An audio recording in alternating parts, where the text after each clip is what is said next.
Part था, वैसे तो उसका सारा थ्योरी मैंने डिस्कस किया ही था, फिर भी अगर किसी स्टूडेंट का है तो पूछ सकता है बेटा वो।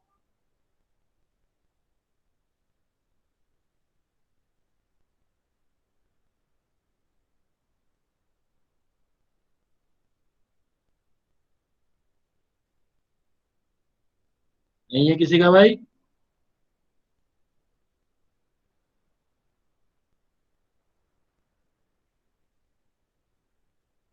ध्यान देखो बेटा, नहीं है तो आज का जो मैं टॉपिक शेयर कर रहा हूँ ये काफी इंपॉर्टेंट टॉपिक है भाई।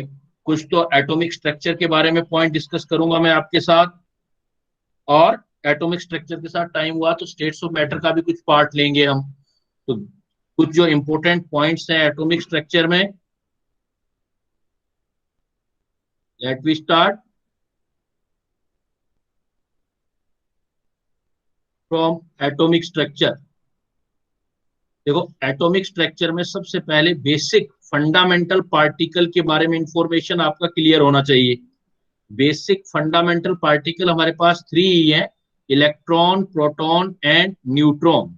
अगर फंडामेंटल पार्टिकल्स आ जाए, एटम का फंडामेंटल पार्टिकल, तो electron, proton and neutron, these three are very fundamental या बेसिक पार्टिकल या fundamental particle. you know very well fundamental particle, but from hello sir. हाँ।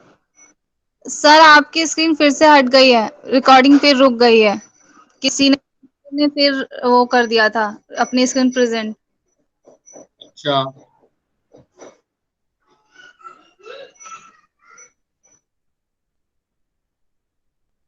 Your screen is still visible to other दिखा रहा है ये?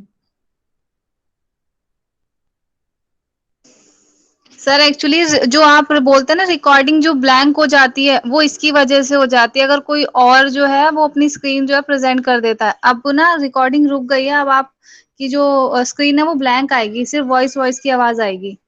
अच्छा, मैं इसको आपको दोबारा। प्रेजेंट करनी पड़ेगी।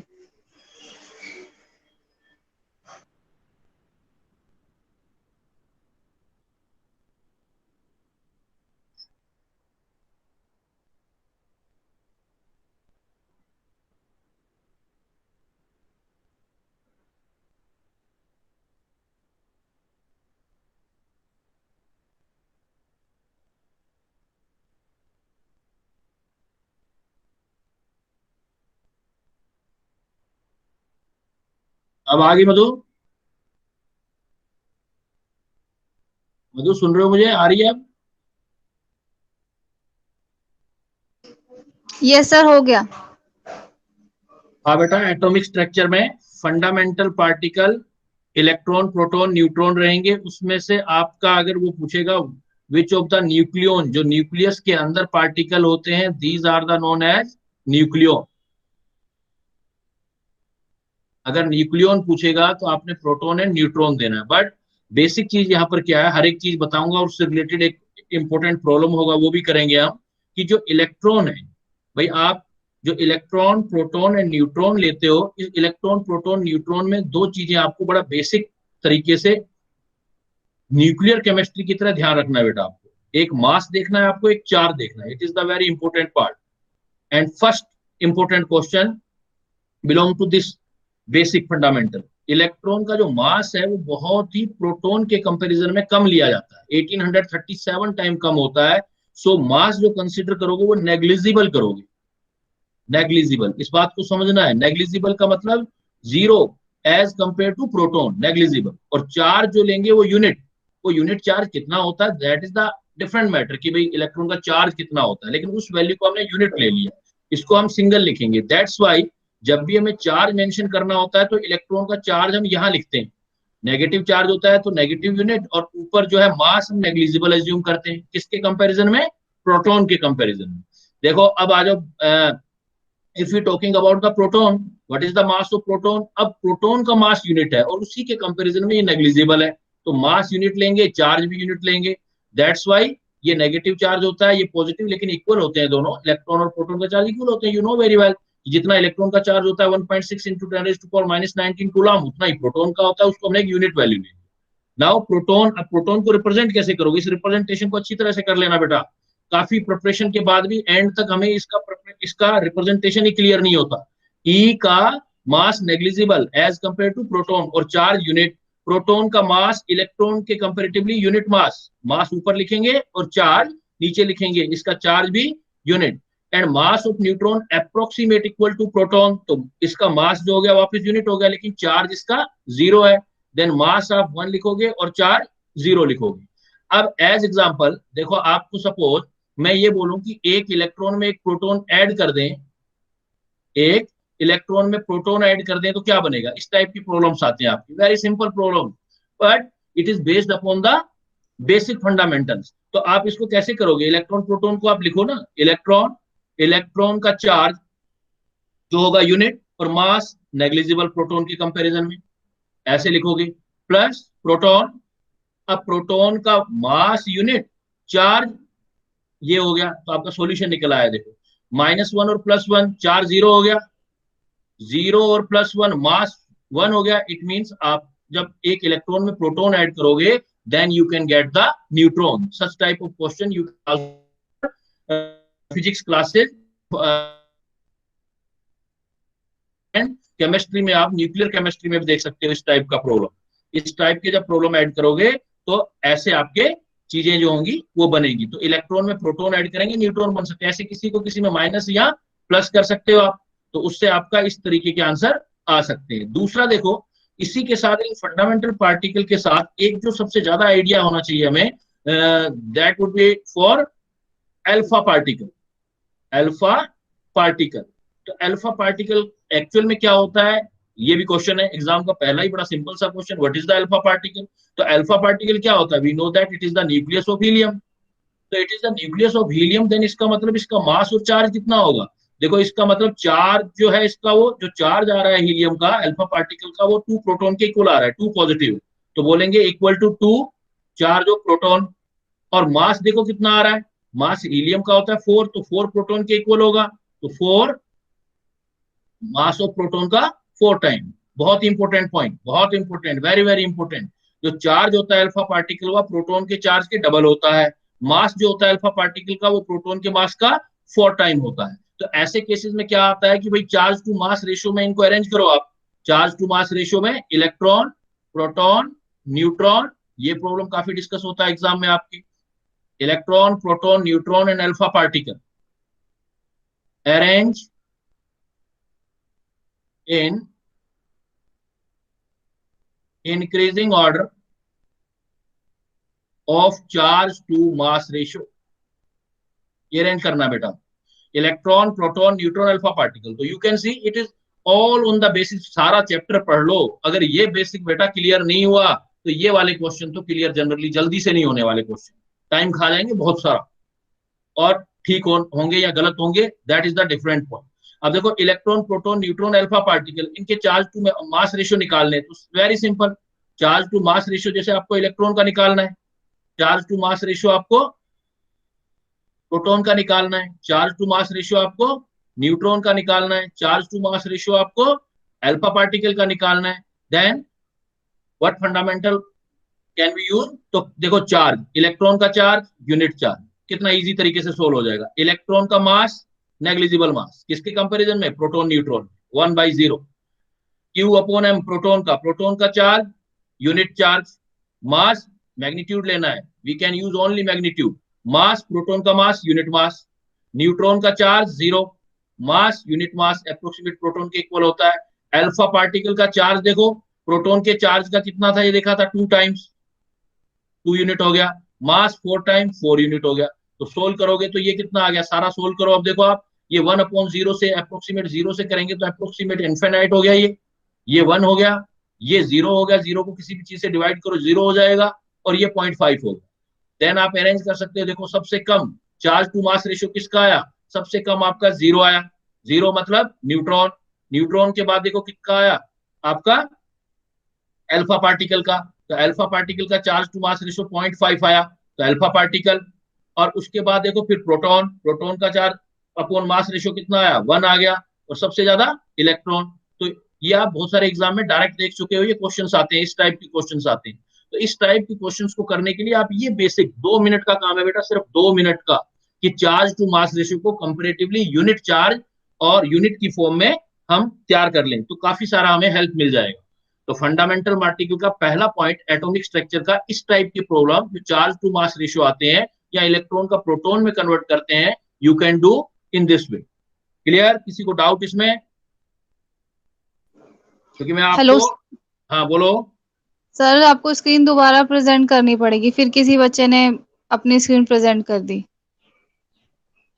एक बार सर इन लोगों को बोल दीजिए कि अपनी स्क्रीन कोई प्रेजेंट ना करे, अदरवाइज ना फिर रिकॉर्डिंग में दिक्कत आती है कि आपकी सिर्फ वॉइस रिकॉर्ड हो पाती है, आपकी स्क्रीन रिकॉर्ड नहीं हो पाती है।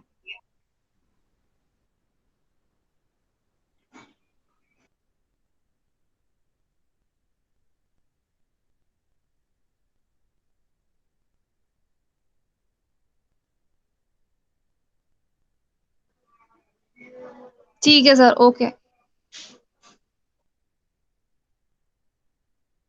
बेटा मैडम एक चीज दे रहे हैं, देखो उसमें थोड़ा सा टाइम है, काफी सारा रिवीजन करना है, तो इंस्ट्रक्शन फॉलो करो आप लोग, जिससे कि ज्यादा से ज्यादा, एक तो देखो, एक फिर जो पढ़ते हैं तो एक रिदम भी होता है, कई क्वेश्चंस दिमाग में आते हैं, फिर बीच बीच में ऑब्स्टेकल आएंगी तो आपको लॉस है। तो इसलिए ये जो मैडम कह रहे हैं कि आप जो है वो स्क्रीन शेयर मत करो, आप वो करोगे तो मेरे वाला जो है ये आपको सुन तो रहा होगा लेकिन रिकॉर्ड नहीं होगा, जिससे क्या है, अगर बाद में आप दोबारा देखना चाहोगे रिकॉर्डिंग में वही टॉपिक जो क्लियर नहीं हुआ है, तो फिर आपको प्रॉब्लम आएगा। इसलिए आप उसको पिन मत करो आप, नहीं तो अदरवाइज मेरा जो रिकॉर्डिंग है वो यहाँ से हट जाएगा। क्लियर बेटा? पहला पार्ट मैंने आपको देखो फंडामेंटल पार्टिकल और न्यूक्लियन के बारे में बताया, किसी को डाउट हो इस पॉइंट में यू कैन डिस्कस, अदरवाइज मैं आगे चल रहा हूं।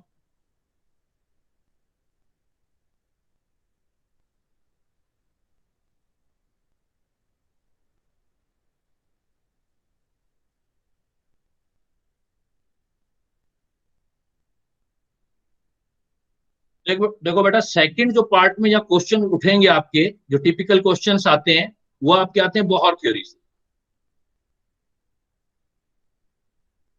बोहर थ्योरी, और बोहर थ्योरी का रिलेशन आगे ले जाते हैं हम डी ब्रोगली तक।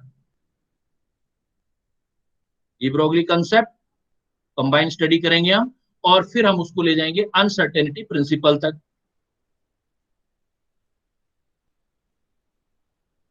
पहले कुछ इंपोर्टेंट पॉइंट वो डिस्कस देखो करते हैं अपने।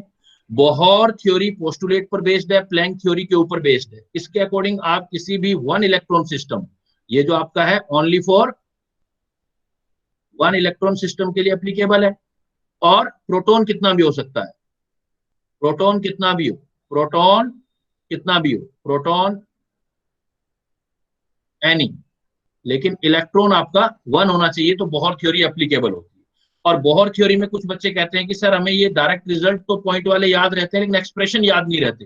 बेटा एक्सप्रेशन मस्ट है, मैं थोड़ा सा ट्राई करता हूँ। आप जब आप इसका आर कैलकुलेट करोगे तो आर की वैल्यू याद कर लो, एक एक के बेस पर सारा याद हो जाएगा। R is equal to N square H square 4 pi square M के Z E square.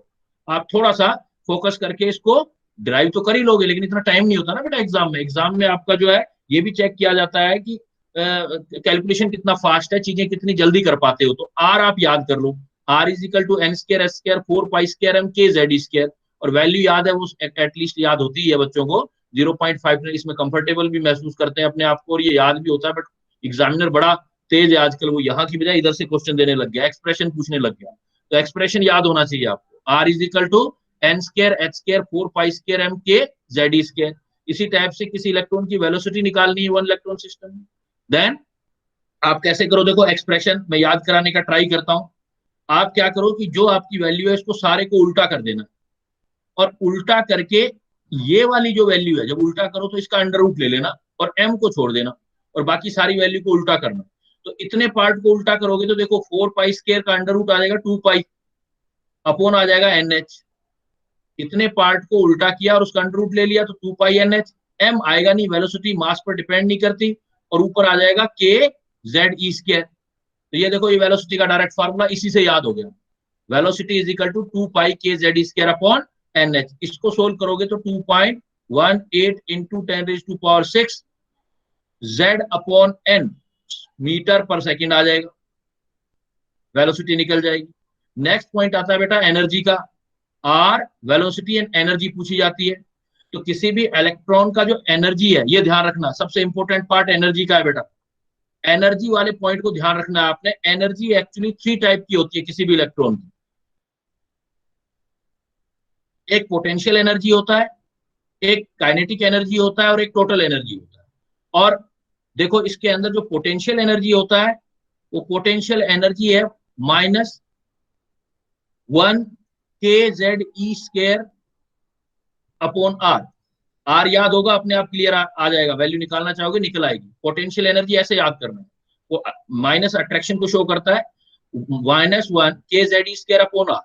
Kinetic energy movement से रिलेटेड है, कभी भी माइनस में नहीं होगी, प्लस होगी, और ये होगी ½ kZe² अपॉन आर। तो टोटल एनर्जी निकालोगे तो दोनों का सम हो जाएगा। देखो तो टोटल एनर्जी देखो -1 और +½ तो -½ kZe² अपॉन आर हो जाएगा। तो काफी इंपॉर्टेंट रिलेशन। देखो किसी की भी आप टोटल एनर्जी निकालोगे, जितनी टोटल एनर्जी होती है काइनेटिक एनर्जी उतनी ही होती है। जितना टोटल एनर्जी होगा काइनेटिक एनर्जी उतना होगा, बस टोटल एनर्जी माइनस में होगा, ये प्लस में होगा। और इन दोनों का ये जो होगी पोटेंशियल एनर्जी वो डबल होगी, बिकॉज ये हाफ है ये हाफ है, तो ये डबल हो जाएगी। काफी इंपॉर्टेंट क्वेश्चन। फिर क्या बन गया रिलेशन, तीनों के अंदर रिलेशन। क्या रिलेशन निकालोगे, पोटेंशियल एनर्जी, कभी भी जो पोटेंशियल एनर्जी होगी वो काइनेटिक एनर्जी का भी डबल होगी और टोटल एनर्जी का भी डबल होगी, because it means kinetic energy और टोटल एनर्जी इक्वल होंगी। तो potential energy is equal to twice of kinetic energy, या potential energy is equal to twice of total energy. But हमेशा पोटेंशियल एनर्जी माइनस में, total energy minus में, और ये वाली प्लस में। तो ये रिलेशन आपने हमेशा याद रखना है। वैसे वैल्यू निकालोगे इसकी, तो जो टोटल एनर्जी का फार्मूला हम पढ़ते हैं, याद होता है आप लोगों को, -13.6 Z² upon n² electron. 13.6 Z² upon n² electron. तो 13.6 Z² अपॉन n²। अब जो ये बेसिक्स है, इससे रिलेटेड क्वेश्चन इतने इजी नहीं होते बेटा जितना इजी हम थ्योरी याद करते हैं। उसको अप्लाई करना वो एक डिफरेंट कमांड है आपकी, कि कितना टॉपिक पर कमांड रहता है।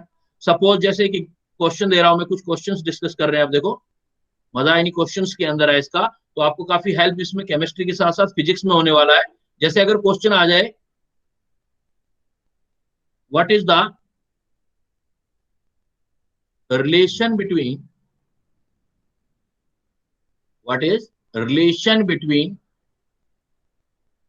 angular momentum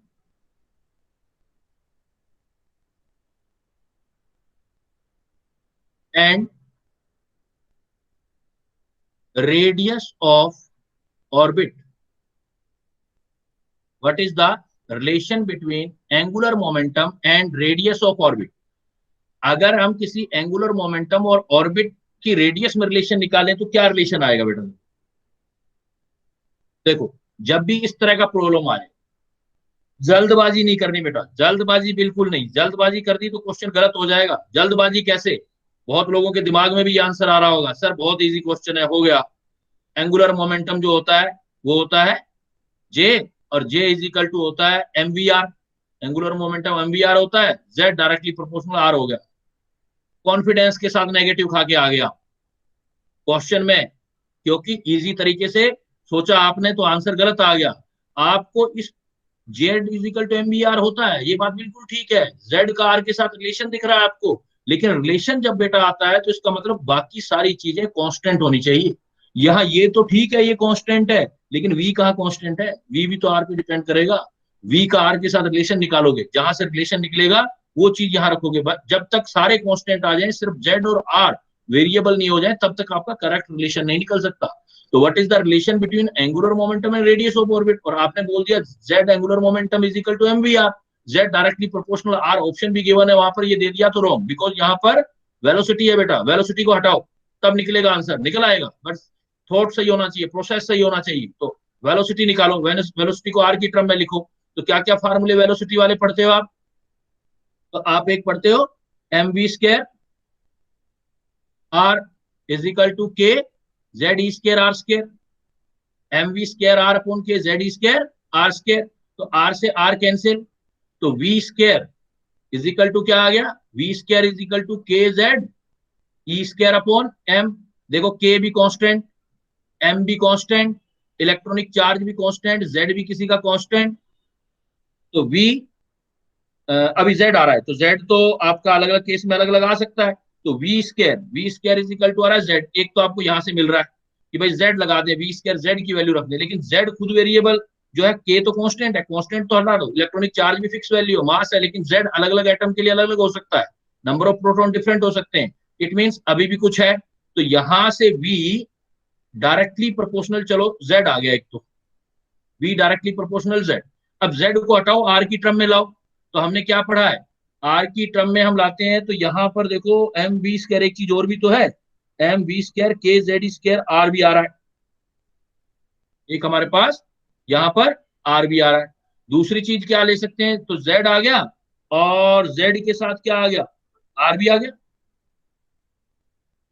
तो Z के साथ आपका R भी आ रहा है। अब देखो एक Z को रिमूव करो, तो Z को कैसे रिमूव कर सकते हो, R इज इक्वल टू, अभी आपने पढ़ा 0.529 n स्क्वायर अपॉन Z। तो R और Z का रिलेशन तो ये है, R inversely proportional Z, R inversely proportional Z। तो जहां Z है वहां पर आप क्या लिख सकते हो, R is equal to 0.529 n square upon Z। तो जहां Z आ गया, तो Z जहां आया उसका इनवर्सली प्रोपोर्शनल R आ गया, इनवर्सली प्रोपोर्शनल R आ गया। तो ऐसे केसेस में हम क्या करेंगे, जब तक हमें सारी R की टर्म में नहीं निकालने वैल्यू, तब तक नहीं लिख सकते। तो अब आपको जो इजी लगे जहां से, तो एक हमारे पास V का रिलेशन है, V इज इक्वल टू, जैसे अभी निकाला था 2.18, उन्हीं का यूज करो जो आपको याद है चीजें, 2.18 Z upon N, V is equal to 2.18, आगे 10⁶ है Z अपॉन N, Z और N के डायरेक्टली प्रोपोर्शनल आ गए। इसको R की टर्म में लाना है, R इज इक्वल टू क्या पढ़ा, 0.529 N square upon Z, N square upon Z, या V R की टर्म में लिख लिया आपने। एक तरीका ये भी हो सकता है, देखो थोड़ा इधर से लंबा जा रहा है, तो एक तरीका ये भी हो सकता है, वी आर की वैल्यू चाहिए आपको, वी आर और आर के साथ ही रिलेशन चाहिए आपको। तो Z is equal to M V R, R is equal to 0.529 n square upon Z। यहां पर what is the relation between, थोड़ा इसको कर देते हैं, क्योंकि जब तक Z फिक्स नहीं करेंगे तब तक आपका प्रॉब्लम सॉर्ट आउट नहीं होगा। What is relation between angular momentum and radius of orbit for hydrogen atom कर दो, क्योंकि Z आपको फिक्स रखना पड़ेगा, दो दो वेरिएबल नहीं चलेंगे, हाइड्रोजन एटम लेना पड़ेगा। तो हाइड्रोजन एटम में देखो ये Z आ गया, Z की वैल्यू 1 आ गई यहाँ पर, और V की वैल्यू 1 होगी, तो V ये हो गया है, V इनवर्सली प्रोपोर्शनल N, और ये रहा N, N directly proportional under root R। तो V की जगह N रखेंगे तो V 1/n, N की वैल्यू कितनी आ रही है, ये R, ये इक्वेशन फर्स्ट, ये इक्वेशन सेकेंड। तो V directly proportional 1 upon N की वैल्यू आ गई under root R, V directly proportional 1 upon R। तो यहाँ V की जगह आप रख दो ये value, V Z is equal to, M रहने दो कांस्टेंट, V की जगह 1 upon under root R into R। तो अंडर रूट R से R कैंसिल हो जाएगा, अंडर रूट के डायरेक्टली प्रोपोर्शनल आएगा। और यहाँ भी देख सकते थे डायरेक्टली, आप देखो यहाँ V इज इक्वल टू, ये V स्क्वायर है, तो V is equal to Z की वैल्यू अगर 1 कर दो तो V डायरेक्टली प्रोपोर्शनल, ये देखो 1 कर दो यहाँ Z, V under root R। तो V की जगह अपन अंडर रूट R कर देंगे, अंडर रूट R से R कैंसिल हो जाएगा, Z और R का रिलेशन आ जाएगा। तो जो आपको इजी लगे वो यूज कर सकते हो, लेकिन तभी तक करना है जब तक कांस्टेंट हो जाए। तो सही आंसर क्या आया, Z डायरेक्टली प्रोपोर्शनल R की पावर 1/2, ये करेक्ट आंसर आओ। तो relation between angular momentum and radius of orbit for hydrogen atom. Clear बेटा, किसी को डाउट? Z is equal to M V R, चाहे इससे कर लेना चाहे इससे कर लेना, अगर ये फार्मूले याद है तो इससे करो, ये वाला याद है तो इससे करो। Z is equal to M V R, R के साथ रिलेशन रखना है, आर को रहने दो, M कांस्टेंट है, V को R की टर्म में ले आओ। तो V को R की टर्म में इससे लाओगे तो m v square upon r, k Z square upon r square, r से आर कैंसिल, एक आर आ गया आपका, यहाँ एक आर आ गया, के कांस्टेंट, Z 1 है बिकॉज हाइड्रोजन है constant, electronic charge constant, V square directly proportional 1 upon R। तो V स्क्वायर हटाऊंगा तो V directly proportional 1 upon under root R। तो V की जगह मैंने क्या रख दिया, 1 upon under root R, directly proportional करने के लिए। इधर R था ही आपके पास, तो अंडर रूट R से R कैंसिल हुआ तो अंडर रूट R आ गया। तो Z डायरेक्टली प्रोपोर्शनल R नहीं आया, Z डायरेक्टली प्रोपोर्शनल R का पावर हाफ आया। ऐसे बेटा ध्यान देना है क्वेश्चन में। दूसरे क्वेश्चन काफी इजी क्वेश्चन, लेकिन थोड़े से ध्यान के साथ देखो। इसमें एक पॉइंट आता है आयोनाइजेशन एनर्जी, इसको भी थोड़ा मैं क्लियर कर देता हूं क्योंकि यहां पर बच्चे थोड़ा सा अटकते हैं। एटॉमिक स्ट्रक्चर में ionization energy, ionization energy of one electron system. अगर हमारे पास वन इलेक्ट्रॉन सिस्टम है, उसकी आयोनाइजेशन एनर्जी की बात कर रहे हैं, तो ये हमेशा इक्वल टू जो होगा एनर्जी ऑफ फर्स्ट ऑर्बिट के इक्वल होगा, energy of first orbit with opposite sign, मतलब इन प्लस होगा, प्लस में होगा एनर्जी ऑफ। वैसे फर्स्ट ऑर्बिट की एनर्जी सिर्फ हम क्या क्या बोलते हैं, हम energy of first orbit, opposite sign है तो या माइनस भी कर सकते हो, या आप ये बोलो कि आयनेशन एनर्जी हमेशा प्लस में होगी, तो एनर्जी ऑफ फर्स्ट ऑर्बिट तो माइनस में ही आएगी ना, -13.6 जेड स्क्वायर, जो भी करोगे माइनस और माइनस प्लस हो जाएगा। तो simply ionization energy of one electron system लेते हो तो बेटा इसका मतलब एनर्जी ऑफ फर्स्ट ऑर्बिट होता है, लेकिन पॉजिटिव होता है, एनर्जी ऑफ फर्स्ट ऑर्बिट। जैसे एज एग्जाम्पल मुझे ionization energy of hydrogen atom लेना, तो हाइड्रोजन एटम के फर्स्ट ये न्यूक्लियस, ये n इज इक्वल टू 1, और यहां पर आपका n is equal to infinity, suppose atom खत्म हो गया, तो n इज इक्वल टू 1 की एनर्जी कितनी होती है, 13.6 इलेक्ट्रॉन।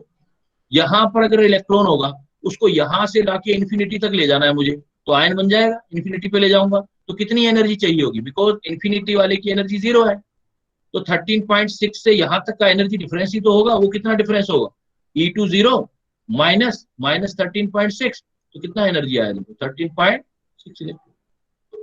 बड़ा सिंपल है ना, आप तो इसी से याद करो, ये तो मैंने एक्सप्लेन कर दिया कि आयनाइजेशन एनर्जी अगर किसी भी इलेक्ट्रॉन की आ जाए, वन इलेक्ट्रॉन सिस्टम का आयनाइजेशन एनर्जी आ जाए, ये पीरियोडिक टेबल वाला आयनाइजेशन एनर्जी नहीं है, ये एटॉमिक स्ट्रक्चर वाला आयनाइजेशन एनर्जी है, रिलेट मत कर देना दोनों। Ionization energy of one electron system में क्या होती है, एनर्जी ऑफ फर्स्ट ऑर्बिट। तो हाइड्रोजन की आयनाइजेशन एनर्जी क्या होगी, फर्स्ट ऑर्बिट की एनर्जी है -13.6, आयनाइजेशन एनर्जी हो जाएगी 13.6 इलेक्ट्रॉन। और किसी भी एक्साइटेड स्टेट की एनर्जी है जो, उसको हम सेपरेशन एनर्जी बोल देंगे, इसको हम आयनाइजेशन बोलेंगे, उसको हम सेपरेशन एनर्जी बोल देंगे। तो ये ऐसी प्रॉब्लम हमें कैसे सोल्व कर सकते हैं हम, देखो कैसे प्रॉब्लम्स आएंगी। एक तो सिंपल सा प्रॉब्लम लिखता हूं, calculate, simple problem, calculate the potential energy of second orbit of, calculate the potential energy of second orbit of Li to positive ion, calculate the potential energy of second orbit of lithium। तो very simple, इसी का भी अगर आप energy calculate करना चाहते हो तो एनर्जी का फॉर्मूला तो ये है बेटा, energy is equal to -13.6 Z square upon N square electron.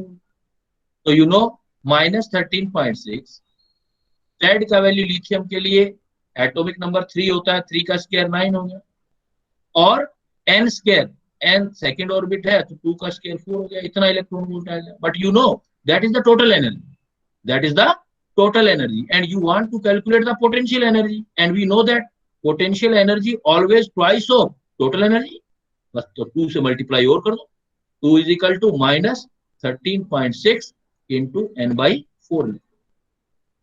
तो आपने फार्मूला याद किया हुआ है इसका, लेकिन थोड़ा सा क्वेश्चन में अगर वो अप्स एंड डाउन कर दे, क्योंकि एग्जामिनर करेगा क्या, वो क्या करेगा, या तो लो लेवल पर क्वेश्चन पूछ लेगा या हाई लेवल पर ले जाएगा, तो थोड़ा सा आप उसी जो फार्मूले याद किए हैं उसमें अप्स एंड डाउन डालेगा। उसने क्या अप्स एंड डाउन डाल दिया, यहाँ पर पोटेंशियल एनर्जी पूछ लिया, लेकिन निकालेंगे हम उसी से टोटल एनर्जी। जब भी निकाल लेंगे जिसका जो भी टोटल एनर्जी होगा, देन हम क्या करेंगे, डबल कर देंगे, तो पोटेंशियल एनर्जी आ जाएगा माइनस में। अगर इसी में हमें ये बोल देता काइनेटिक एनर्जी इसी इलेक्ट्रॉन की, तो हम कह देते जितना टोटल एनर्जी है उतना ही काइनेटिक एनर्जी होगा, लेकिन प्लस में होगा, वो प्लस 13.6 n/4।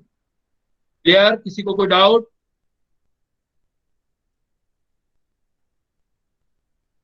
दूसरे लेवल का प्रॉब्लम देखो बेटा, ये थोड़ा डिफिकल्ट प्रॉब्लम, जो सेकंड लेवल दूंगा मैं, लेवल इंक्रीज करता जाऊंगा थोड़ा थोड़ा। सपोज इसी पॉइंट में आपसे ऐसे प्रॉब्लम दे दी, पॉपुलर प्रॉब्लम होते हैं ऐसे। Ionization energy of lithium ion to positive ion is x kilojoule per electron, x kilojoule per electron. Calculate the energy of third orbit of lithium ion. इनको बोलते हैं डबल डेकर क्वेश्चन। लिथियम दिया ना मैंने, sodium, ये और दे दो कोई, जैसे दे दो आप हीलियम। देखो एक इंफॉर्मेशन आपको लिथियम की दे रहा है लेकिन पूछ रहा हीलियम के बारे में। ऐसी प्रॉब्लम आ जाए तब आप कैसे करोगे? भाई एक ही होता तो सीधा फार्मूला लगा देते हैं। अगर कोई भी एक ही एटम होता है तो we know that direct formula होता है, किसी की भी एनर्जी निकालते हैं तो E1 मतलब फर्स्ट ऑर्बिट ऑफ हाइड्रोजन, जिसको आप 13.6 इलेक्ट्रॉन वोल्ट बोलते हो, लिख लो आप E1H, मतलब energy of first orbit of hydrogen Z square upon N square electron volt, we know. लेकिन ये वैल्यू तो सबके लिए कांस्टेंट है, कोई भी स्पीसीज आ जाए तो E1H तो हमेशा ही कांस्टेंट रहेगा ना बेटा। तो ये कितना आ जाएगा, E, इसकी भी निकालनी है energy, N square upon Z square. ये याद कर लो, जब भी डबल डेकर क्वेश्चन आ जाए तो ये एनर्जी आप कंपेयर कर देना जितनी भी स्पीसीज दे रखी। जैसे सपोज इस क्वेश्चन में आप कंपेयर किसको करना चाहते हो, लिथियम की एनर्जी को और हीलियम की एनर्जी को। तो एक साइड लिख दिया लिथियम के लिए मैंने, एक साइड लिख दिया हीलियम के लिए। लिथियम का एनर्जी हाइड्रोजन के रेफरेंस में तो इतना ही रहेगा ना, E N N square upon Z square. इसके लिए लिथियम आयन के लिए इज इक्वल टू हीलियम के लिए भी E N N square upon Z square. देखो डिफिकल्ट बढ़ाएगा, डिफिकल्टी तो यही डिफिकल्टी पड़ी ना आपकी, दो की दे दी आपको। अब आपको इसको शॉर्ट आउट करना है। देखो उसने क्या दिया, ionization energy of lithium ion. इसका मतलब आयोनाइजेशन एनर्जी है तो फर्स्ट ऑर्बिट की एनर्जी होगी। अभी मैंने बताया था जहां भी आयोनाइजेशन एनर्जी आ जाए वन इलेक्ट्रॉन सिस्टम में, it mean it is the energy of first orbit. तो आयोनाइजेशन एनर्जी है तो इसका मतलब एन की वैल्यू मुझे पता लग गया कि लिथियम में N1 लेना है, लिथियम का Z मुझे पता है। आयोनाइजेशन एनर्जी X है तो फर्स्ट ऑर्बिट की एनर्जी माइनस में X लेना है, क्योंकि अपोजिट साइन के साथ होता है। जो ये एनर्जी है ऑर्बिट की और ये आयोनाइजेशन एनर्जी है। तो मैं कैसे सोल्व करूंगा बेटा इसको? तो बहुत बड़ा सिंपल तरीका यही होगा। फिर इससे इजी और कैसे कर सकते हैं हम, कि हमें ये क्लियर पता लग गया कि ये जो आयनाइजेशन एनर्जी गिवन है वो एक्स है, लेकिन यहाँ फार्मूले में वही एनर्जी रखूंगा फर्स्ट ऑर्बिट की तो माइनस में आ जाएगी, तो माइनस एक्स।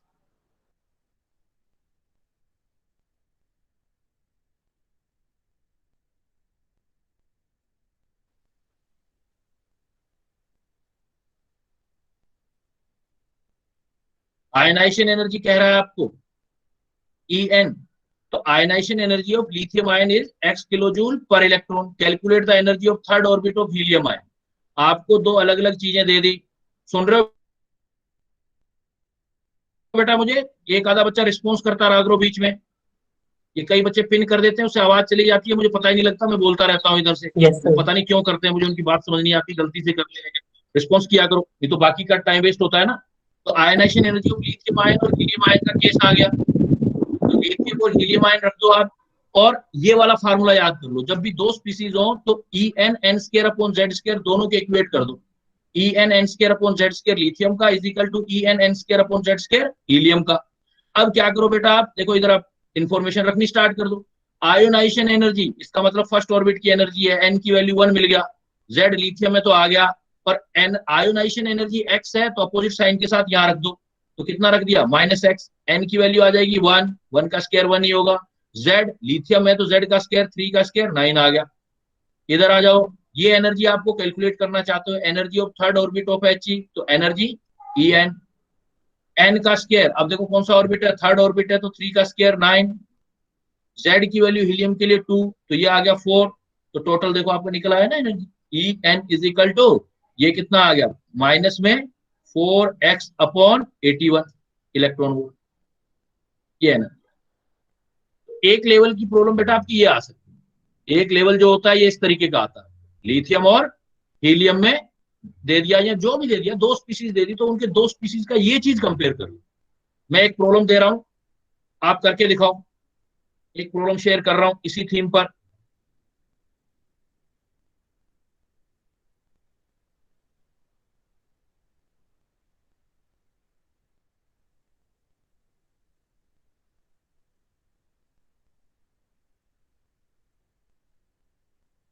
इफ, करना है आपने, if energy of second orbit of hydrogen is X electron volt, hydrogen की जगह एच पॉजिटिव ही ले लेते हैं। If energy of second orbit of H positive ion is X electron volt, then calculate the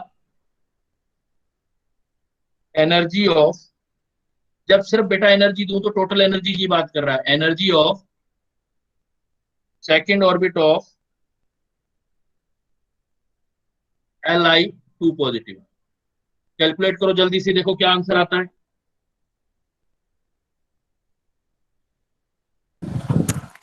4/9 times of x. 4/9 time of, ठीक है, किसी और बच्चे का? तो वेरी सिंपल, मेरा कहने का मतलब बेटा ये है कि हमें क्वेश्चन ऐसे करना है कि जल्दी एग्जाम में हो जाए और हम आंसर दे दें। तो देखो मैंने दो चीजें दी थी, डबल डेकर हो गया ये, एक हीलियम है और एक आपके पास लिथियम है, तो डायरेक्ट वही फार्मूला यूज करो जो आपको बताया, E is equal to N square upon Z square एक का, is equal to E is equal to N square upon Z square दूसरे का। हो गया प्रॉब्लम। अब कैलकुलेशन ही तो रहेगी, इतनी जगह होगी हमारे पास क्वेश्चन सोल्व करने के लिए। देखो पहले का एनर्जी क्या दे रखा है, energy of second orbit of x, तो एक्स लिख दिया, एन ऑर्बिट है सेकंड, 2 का स्क्वायर 4 आ गया। पहला किसको दिया हुआ उसने, हीलियम, ये 2 आ गया। ये एनर्जी आप निकालना चाहते हो कि एन की वैल्यू देखो, इसका भी सेकंड ऑर्बिट है, 2 का स्क्वायर 4, जेड जो होगा बिल्कुल लिथियम आयन है तो 9 हो गया, तो 4 से तो 4 कैंसिल हो गया, तो एनर्जी आपके पास आ गई। देखो एनर्जी इज इक्वल टू कितना है आपके पास, 9/4। 9x बाई जेड की वैल्यू नहीं रखी है मैंने, रख दो, जेड की वैल्यू कितनी है, सर 4 आएगा ना? 4 है, हाँ जेड 4 है, हीलियम है ना, तो z n square upon Z square, तो यहाँ 4 आ गया, तो 9x/4 आ गया। तो ये आंसर हो गया। अब देख सकते हो आप, क्वेश्चन याद होने के बाद भी ये देखो एक गलत रिपोर्ट आंसर हो गया। ये क्यों हो गया, कैलकुलेशन मिस्टेक होती है, ऐसी हो जाती है, तो इनको हमने पकड़ बनानी। ऐसा ऑप्शन भी होगा कि भाई उल्टा लिख दिया, सीधा लिख दिया, 4x/9 लिख दिया, तो ऐसे क्वेश्चन हम जल्दी से आगे बढ़ जाते हैं। तो थोड़ा मतलब कैलकुलेशन पे भी ध्यान देना है, फार्मूला करने के साथ साथ कैलकुलेशन पे भी ध्यान देना है कि हम कैसे कर रहे हैं। अब देखो मैं थोड़ा और आगे बढ़ाता हूँ उस क्वेश्चन से। अब क्या है कि मैं एक लेवल और इंक्रीज कर रहा हूं, इतने तो इसी टॉपिक पर इतना ही काम करेंगे, मैं एक लेवल और इंक्रीज कर देता हूं। सपोज मैंने आपको बोल दिया, इफ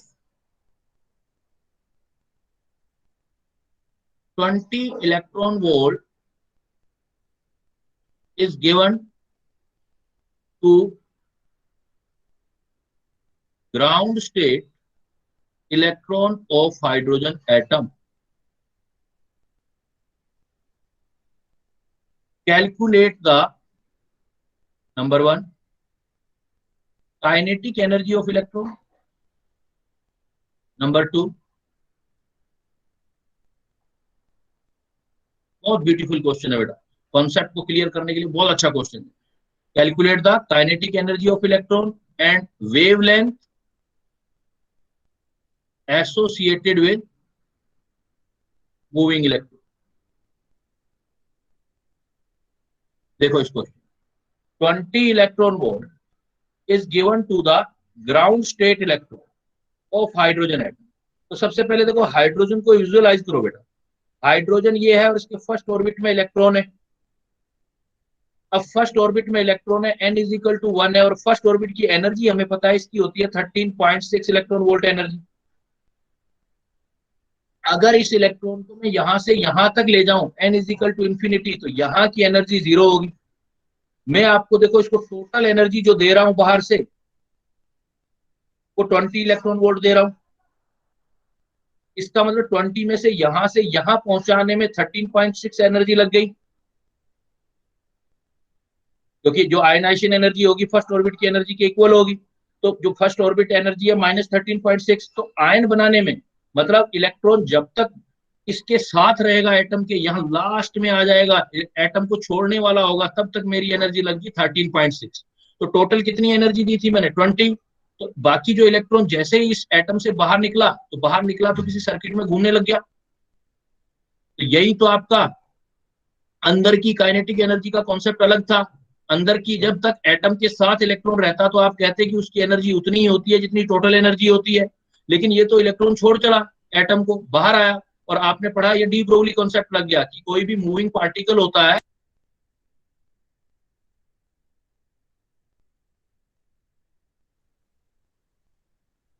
हेलो मधु मैडम,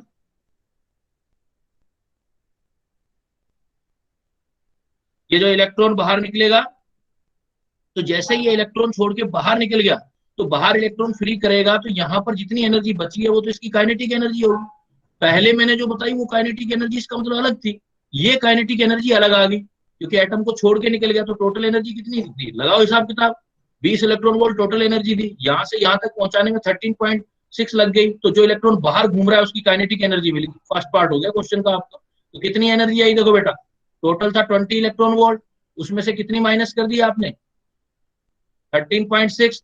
तो 20 में से 13.6 माइनस कर दो, कितना हो गया ये? 6.4 इलेक्ट्रॉन।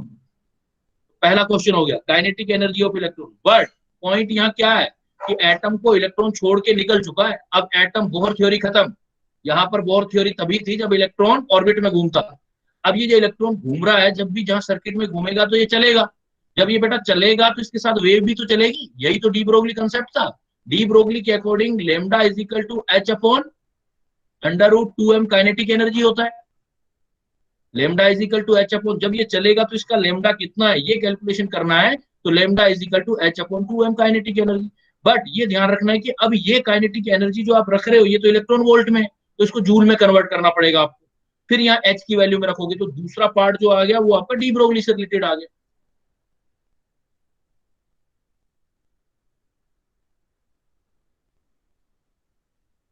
अब कैलकुलेशन जो सेकंड पार्ट का बना बेटा आपका, तो डी ब्रोगली से रिलेटेड हुआ। तो सबसे पहले तो इलेक्ट्रॉन वोल्ट को जूल में कन्वर्ट करो, सेंस पता होना चाहिए क्या होता है। 1.6 into 10⁻⁻19 joule is equal to 1 electron volt. तो हमें 1 इलेक्ट्रॉन वोल्ट की जगह जूल में एनर्जी करेंगे तो कितनी हो जाएगी? 6.4 इंटू 1.6 इंटू 10⁻⁻19 जूल एनर्जी। ये एनर्जी हम यहाँ काइनेटिक एनर्जी में रख देंगे। तो फार्मूला क्या हो जाएगा? Lambda is equal to h upon 2m kinetic energy वाली वैल्यू जूल में।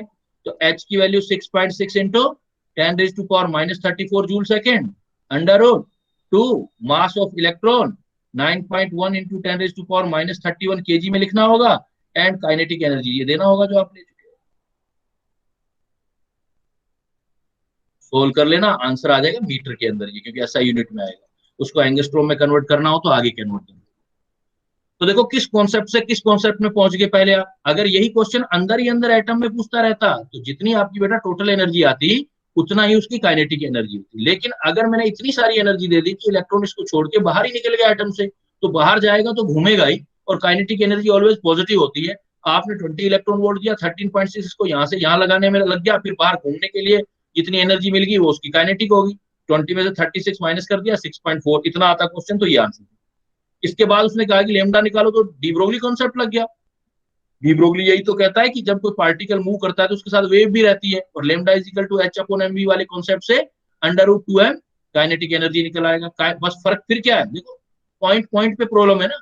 अब काइनेटिक एनर्जी इस फार्मूले में तो इलेक्ट्रॉन वोल्ट से निकाली है, लेकिन यहाँ आपको जूल में रखना होगा जिससे मीटर में आंसर निकले, फिर उसको एंगस्ट्रॉम में कन्वर्ट करो।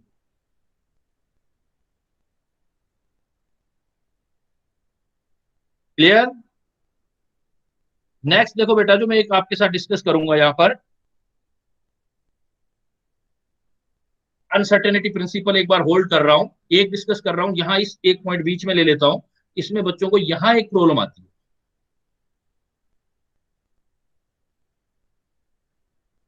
Calculation of number of spectral line in one electron system. जैसे हाइड्रोजन वगैरह होता है, तो इसमें जो स्पेक्ट्रल लाइन होती है, तो स्पेक्ट्रल लाइन का कुछ देखो आइडिया दे दूं मैं थ्योरी। तो जैसे आपने हाइड्रोजन स्पेक्ट्रम पढ़ा है, तो हाइड्रोजन स्पेक्ट्रम जो आपने पढ़ा है, तो उसमें क्या होता है, इलेक्ट्रॉन जंप करते हैं, तो उससे क्या है, फोटोन निकलते हैं, और फोटोन जो होते हैं उसकी लेमडा निकलती है। तो इसमें हमने कुछ सीरीज बनाई है और इलेक्ट्रॉनिक ट्रांजिशन से रिलेटेड है, और रीजन है उसका। तो हम बोलते हैं लाइमन सीरीज। इजी है, पढ़ा हुआ है, इतना तो हम सबने पढ़ते ही हैं। रिवीजन में तो ऐसे है जहां प्रॉब्लम आती है वो ज्यादा चीजें डिस्कस करेंगे। फिर भी लाइमन सीरीज के लिए ट्रांजिशन क्या होना चाहिए, लाइमन सीरीज के लिए लोअर एनर्जी लेवल फर्स्ट होना चाहिए और हायर फर्स्ट से ऊपर कोई सा भी, second, third, fourth, fifth, six. Balmer lower energy level second और हायर सेकंड से ऊपर कोई भी। पाषाण थर्ड और हायर थर्ड से ऊपर कोई भी। ब्रैकेट आगे चलते जाओगे तो सीधे सीधे प्रॉब्लम आते हैं, lower fourth, higher greater than fourth. Lyman series का जो भी वे, क्योंकि लेमडा निकालोगे हर किसी का, तो लेमडा इज इक्वल टू 1/लेमडा is equal to R Z square upon 1/ lower energy का स्क्वायर माइनस 1/ हायर का लेते हो आप, रिड्स कॉम्बिनेशन प्रिंसिपल लगाते हो। तो जो भी लेमडा आएगा अगर लाइमन सीरीज का होगा बेटा, तो क्लियर था कि यूवी रीजन में आएगा। पूछे जाते हैं, पिछले साल ये क्वेश्चन आया है, पिछले से पिछले या पिछले में आया, सीरीज पूछ लिया, इजी सा क्वेश्चन, रीजन कौन सा होगा। तो लाइमन सीरीज का यूवी रीजन, बामर का जो है वो विजिबल रीजन, और बाकी सब के अंदर जितनी भी जो सीरीज है बाकी सब में IR रीजन। आवाज आ रही है ना बेटा मेरी, बीच बीच में रिस्पॉन्स किया करो। Yes sir.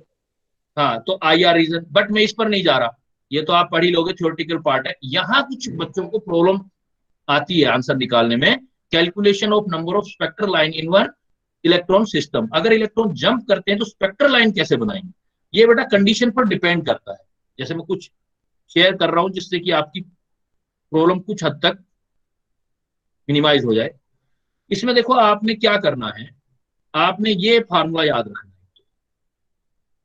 जब भी आपको कह दे वो maximum possible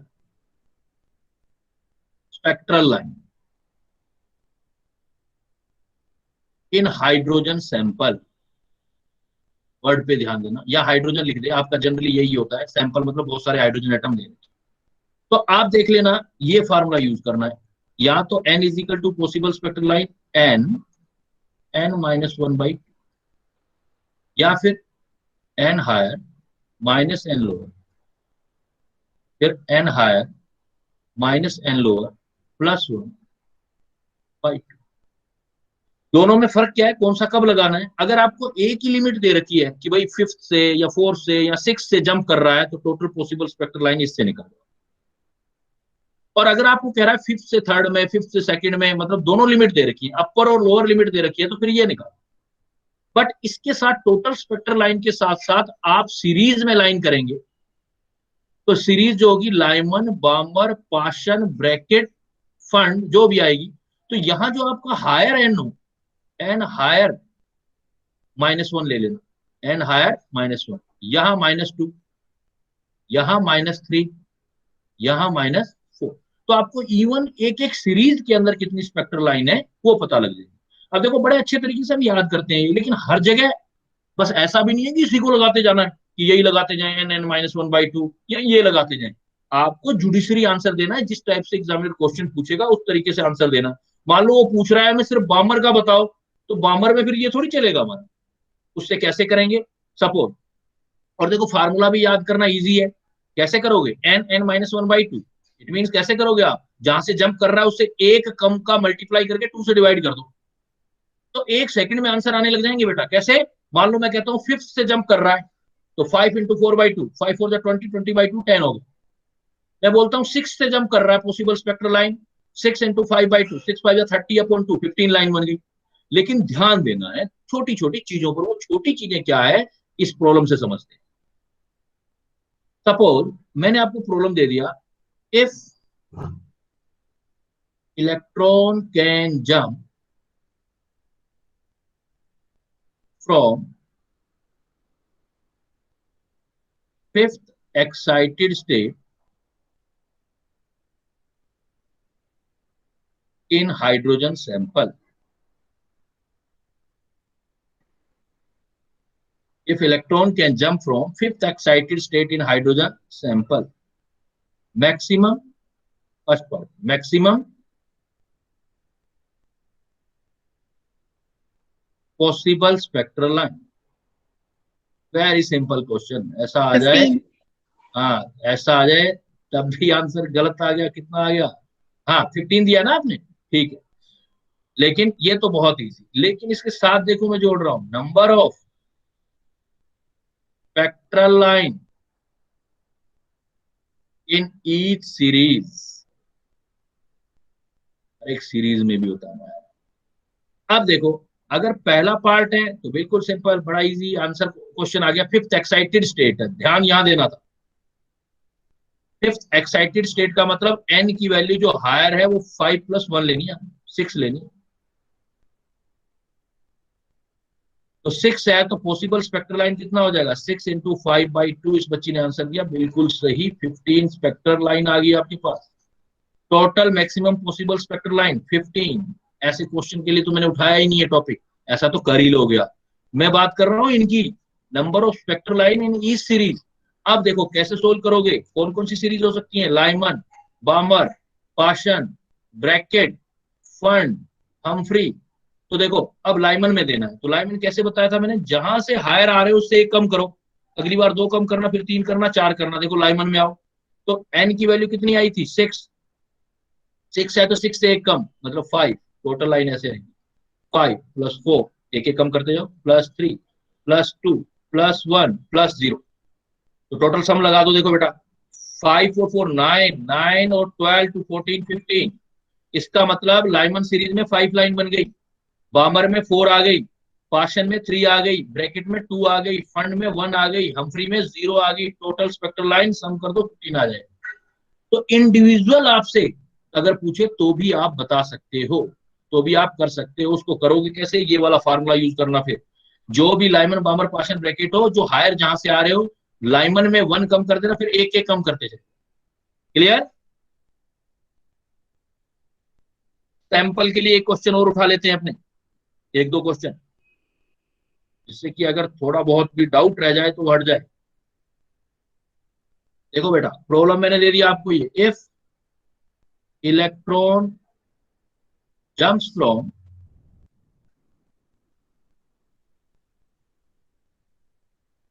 fifth excited state to first excited state, then number 1, maximum possible spectral line,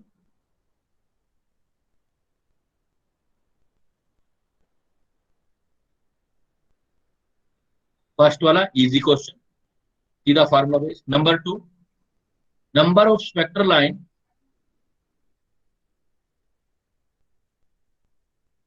in Lyman series. Third question, number of spectral line in Balmer series.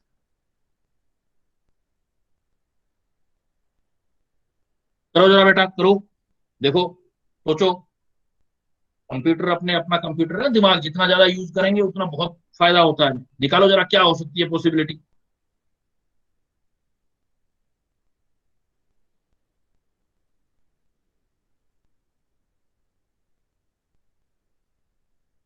सुन रहे हो ना बेटा, मेरी आवाज आ रही है, Yes, sir.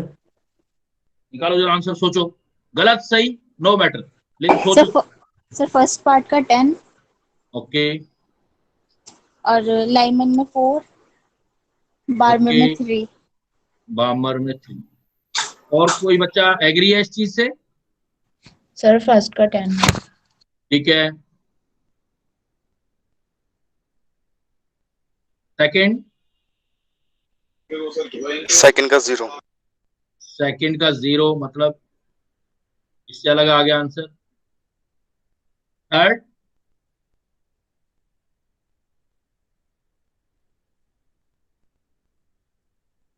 देखो अब एनालाइज करते हैं अपने, थर्ड का 4th।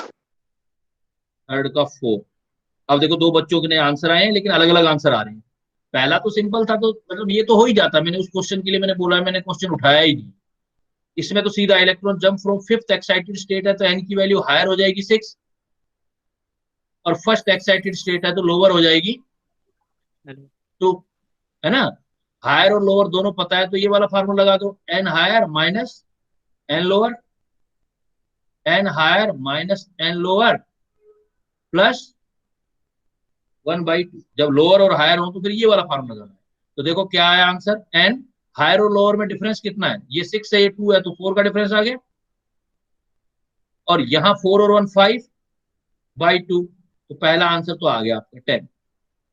अब अगर 10 आता, वैसे हम सोचते हैं कि लाइमन, बामर, पाशन, ब्रैकेट, फंड, हम फ्री में अगर आंसर निकालते तो कैसे निकालते, कहां से आ रहे थे आप, हायर 6 था तो ये होना चाहिए था टोटल में, ये 5 4 3 2 1 0।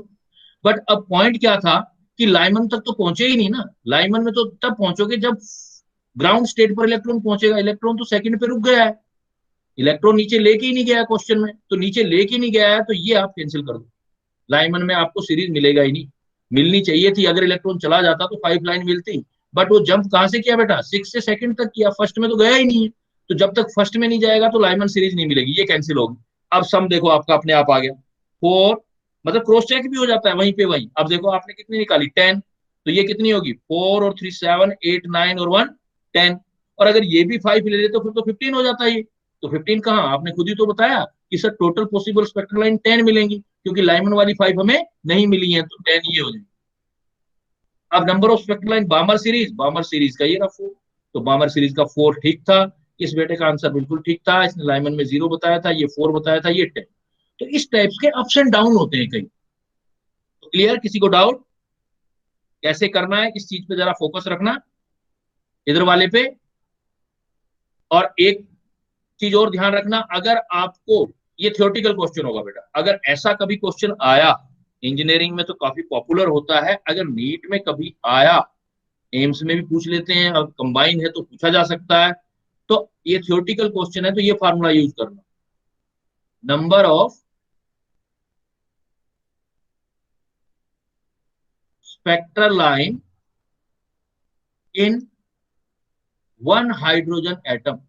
अगर आपके पास हाइड्रोजन एटम ही वन कर दिया, सैंपल नहीं दिया, बहुत सारे नहीं दिए, तो एन हायर, सीधा number of n is equal to जहां से आ रहे हो -1 कर, इतनी ही बनेगी spectral line, number of spectral line in, इस पॉइंट पे ध्यान देना, हाइड्रोजन एटम का नंबर फिक्स कर दे तो n is equal to n-1, जैसे वो कह देना फिफ्थ एक्साइटेड स्टेट से जंप कर रहा है, फिफ्थ एक्साइटेड स्टेट का मतलब n की वैल्यू कितनी होगी 6 6 -1 5, ही आंसर देना, एक एक सीरीज में एक एक लाइन मिलेगी, क्योंकि ऊपर से नीचे जंप करता हुआ आएगा। जैसे सपोज मैंने कह दिया n इज इक्वल टू 6, क्या करेगा वो, इलेक्ट्रॉन तो एक एटम में एक ही है, एटम ही एक है, तो पहले 6 से 5 में आएगा, 5 से 4 में आएगा, 4 से, मतलब ऊपर वाले फार्मूले नहीं लगेंगे, फेल हो जाएंगे वो फार्मूले, 3 से 2, 2 से 1, तो एक एक लाइन, एक लाइमन सीरीज में, एक बाबर में, एक पाशन में, एक ब्रैकेट में, एक फंड, एक एक लाइन मिलेगी, ऊपर वाला फार्मूला यूज नहीं होगा। अगर उसने बोल दिया आपको 1 हाइड्रोजन एटम, बहुत सारे हाइड्रोजन एटम होते हैं तो ऊपर वाली मैक्सिमम पॉसिबिलिटी आती है, बट अगर 1 हाइड्रोजन एटम होता है तो ये फार्मूला यूज करना, n is equal to n-1, हर एक सीरीज में एक। क्लियर। तो बेटा एक यहां जो था, जो मुझे लगता था कि बच्चों के क्वेश्चंस थोड़ा सा अगर क्वेश्चन घूम के आ जाए तो दिक्कत आती थी बच्चों को स्पेक्ट्रल लाइन वाली। अब हम आ जाते हैं नेक्स्ट हाइजेनबर्ग प्रिंसिपल पर। हाइजेनबर्ग प्रिंसिपल पर, तो हाइजेनबर्ग प्रिंसिपल देखो, वो तो सिंपल ही है कि भाई जो पोजीशन, मैथमेटिकल फार्मूला आपको याद रखना है, delta x delta P equal या ग्रेटर देन h/4 पाई, सोल आपको इससे करना, फार्मूला सबको याद होता है मैथमेटिकल रिलेशन। मैं सिर्फ आपको इतना बताऊंगा इस केस के अंदर कि जब भी आपको न्यूमेरिकल आ जाए, आता है, छोटा सा न्यूमेरिकल होता है, हल्का सा न्यूमेरिकल होता है, ये आ जाए तो पोजीशन में अनसर्टेनिटी, मोमेंटम में अनसर्टेनिटी, h/4 पाई, ये एक मैथमेटिकल रिलेशन। जब भी ये रिलेशन आ जाए, जो चीज आपको निकालनी हो, यू वांट टू कैलकुलेट, उसको लेफ्ट साइड रख देना, और बाकी सब जो नॉन हो तो राइट साइड में, तो मैथमेटिकल रिलेशन आ जाएगा, मैथमेटिकल रिलेशन आ जाएगा। कैसे? सपोज जो भी कोई सा भी केस आ जाए, सपोज मैं एग्जांपल देता हूँ, if uncertainty in momentum is zero of an electron, then uncertainty in position infinity. Infinity. Simple सा क्वेश्चन दिया, फर्स्ट लेवल मैं बिल्कुल इजी उठाता हूं।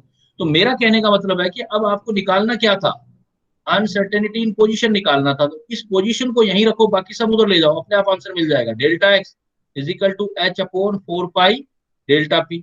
अब मैथमेटिकल वैल्यू रखो, एच अपॉन जो गिवन है 4 पाई डेल्टा पी दे रखा था 0, तो किसी भी चीज को बेटा 0 से डिवाइड करोगे तो इंफिनिटी तो आएगा, तो डायरेक्ट होने लग जाएंगे प्रॉब्लम। मतलब आपको तरीका यही रखना है, मैथमेटिकल कैलकुलेशन करना है। अब थोड़ा सा मैं इसको इंक्रीज करता हूं लेवल को, इसी क्वेश्चन को थोड़ा सा उसने ऐसे दे दिया, सिंपल ही आएगा क्वेश्चन, ये ज्यादा कैलकुलेटिव आपके आता नहीं है। सपोज इफ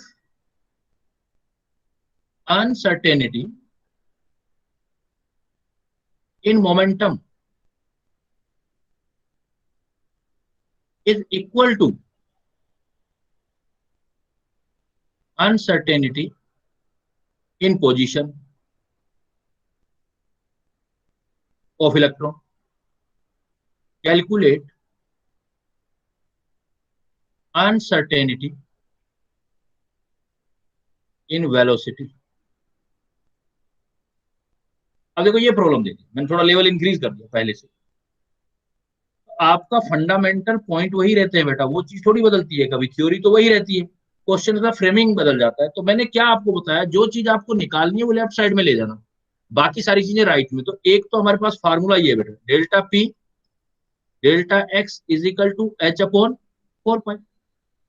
अब कंडीशन क्या है, वो कह रहा है डेल्टा पी और डेल्टा एक्स इक्वल है, ठीक है भाई, हो गया इक्वल। और निकालना क्या है, वेलोसिटी। तो वेलोसिटी की टर्म में लिख दो, डेल्टा पी का वेलोसिटी होता है एम डेल वी, तो delta p is equal to delta x, दोनों किसके इक्वल है, 1/2 under root h by pi. M del v आ गया, हाँ एच अपॉन पाई, सही कह रहे हो। Delta p is equal to delta x आ गया ना। और हमें निकालना क्या, वेलोसिटी, तो उसकी टर्म में रख दो, तो दोनों जगह रख दो आप पहले, तो एम डेल वी, ये भी एम डेल वी, ये एच अपॉन 4 पाई। अब क्या है, डेल वी जो आपको निकालना है वो इधर रखो बेटा, बाकी सब उधर ले जाओ। डेल वी का स्क्वायर इधर आ गया, एच अपॉन 4 पाई एम स्क्वायर।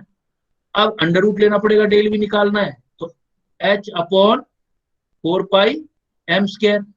तो इधर क्या बाहर आ गया, 4 का अंडर रूट 2, एम स्क्वायर का एम, एच अपॉन पाई। तो यून कैलकुलेट भी तो कर सकते हो, एक्सप्रेशन पूछेगा तो ये आएगा, मास of electron you know and Planck constant का वैल्यू भी गिवन है, तो आप कैलकुलेट कर सकते हो अनसर्टेनिटी। तो ये एक सिंपल सा न्यूमेरिकल आता है, बस आपको ध्यान क्या रखना है, जो चीज निकालनी है वो लेफ्ट साइड में ले जाओ, बाकी सारी चीजें आप राइट साइड में वहां वैल्यू पुट कर दो, कैलकुलेशन। बट अल्टीमेटली यहाँ पर क्या चीज है कि इसका मतलब ये है कि अनसर्टेनिटी रहती है। अनसर्टेनिटी का मतलब इलेक्ट्रॉन का एग्जैक्ट पोजीशन कभी नहीं बताया जा सकता। इस चीज का मेन फंडामेंटल पॉइंट क्या है, एग्जैक्ट जो स्टेटमेंट भी है इसका कि मोमेंटम, बिकॉज इलेक्ट्रॉन घूमता रहेगा और वो घूमेगा, तो उसका एग्जैक्ट पोजीशन या एग्जैक्ट मोमेंटम क्लियर नहीं कर सकते। Exact position telling impossible of moving electron. यही रीजन है बेटा, मान लो मैं एस ऑर्बिटल बनाता हूं, तो एस ऑर्बिटल ऐसे बनाते हो ना आप, और ऐसे कर देते हो। ये मैथमेटिकल की एक टर्म है कि इसका मतलब इलेक्ट्रॉन ये कहीं भी यहाँ हो सकता है, एग्जैक्ट पोजीशन नहीं बता सकते कि कहाँ होगा, ये इधर उधर कहीं घूमता रहेगा। और जो मैक्सिमम पोजीशन बताते हैं हम किसी इलेक्ट्रॉन वाला प्लेस जो होता है, that is known as orbital. इसी को आप ऑर्बिटल बोलते हो, इसी को आप ऑर्बिटल कहते हैं बेटा। ऑर्बिटल में वो जगह होती है जहां मैक्सिमम बता सकते हैं, एग्जैक्ट तो बताया ही नहीं जा सकता, हाइजेनबर्ग कहता है। इसलिए यहां से कॉन्सेप्ट जो निकलता है वो आपका ऑर्बिटल का कॉन्सेप्ट निकलता है। अब जब ऑर्बिटल का कॉन्सेप्ट निकलता है, अब चलते हैं फिर आगे ऑर्बिटल वाले पॉइंट पे, वहां क्या क्या चीजें आती हैं। तो वहां सबसे जरूरी चीज आती है बेटा क्वांटम नंबर। हमें किसी भी इलेक्ट्रॉन का कंप्लीट इंफॉर्मेशन देने के लिए कुछ नंबर है, और वो है हमारे पास क्वांटम नंबर।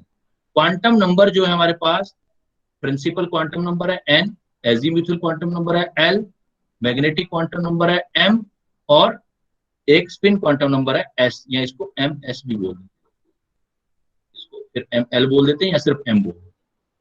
इसमें से ये जो n होता है ये बेटा साइज बताता है,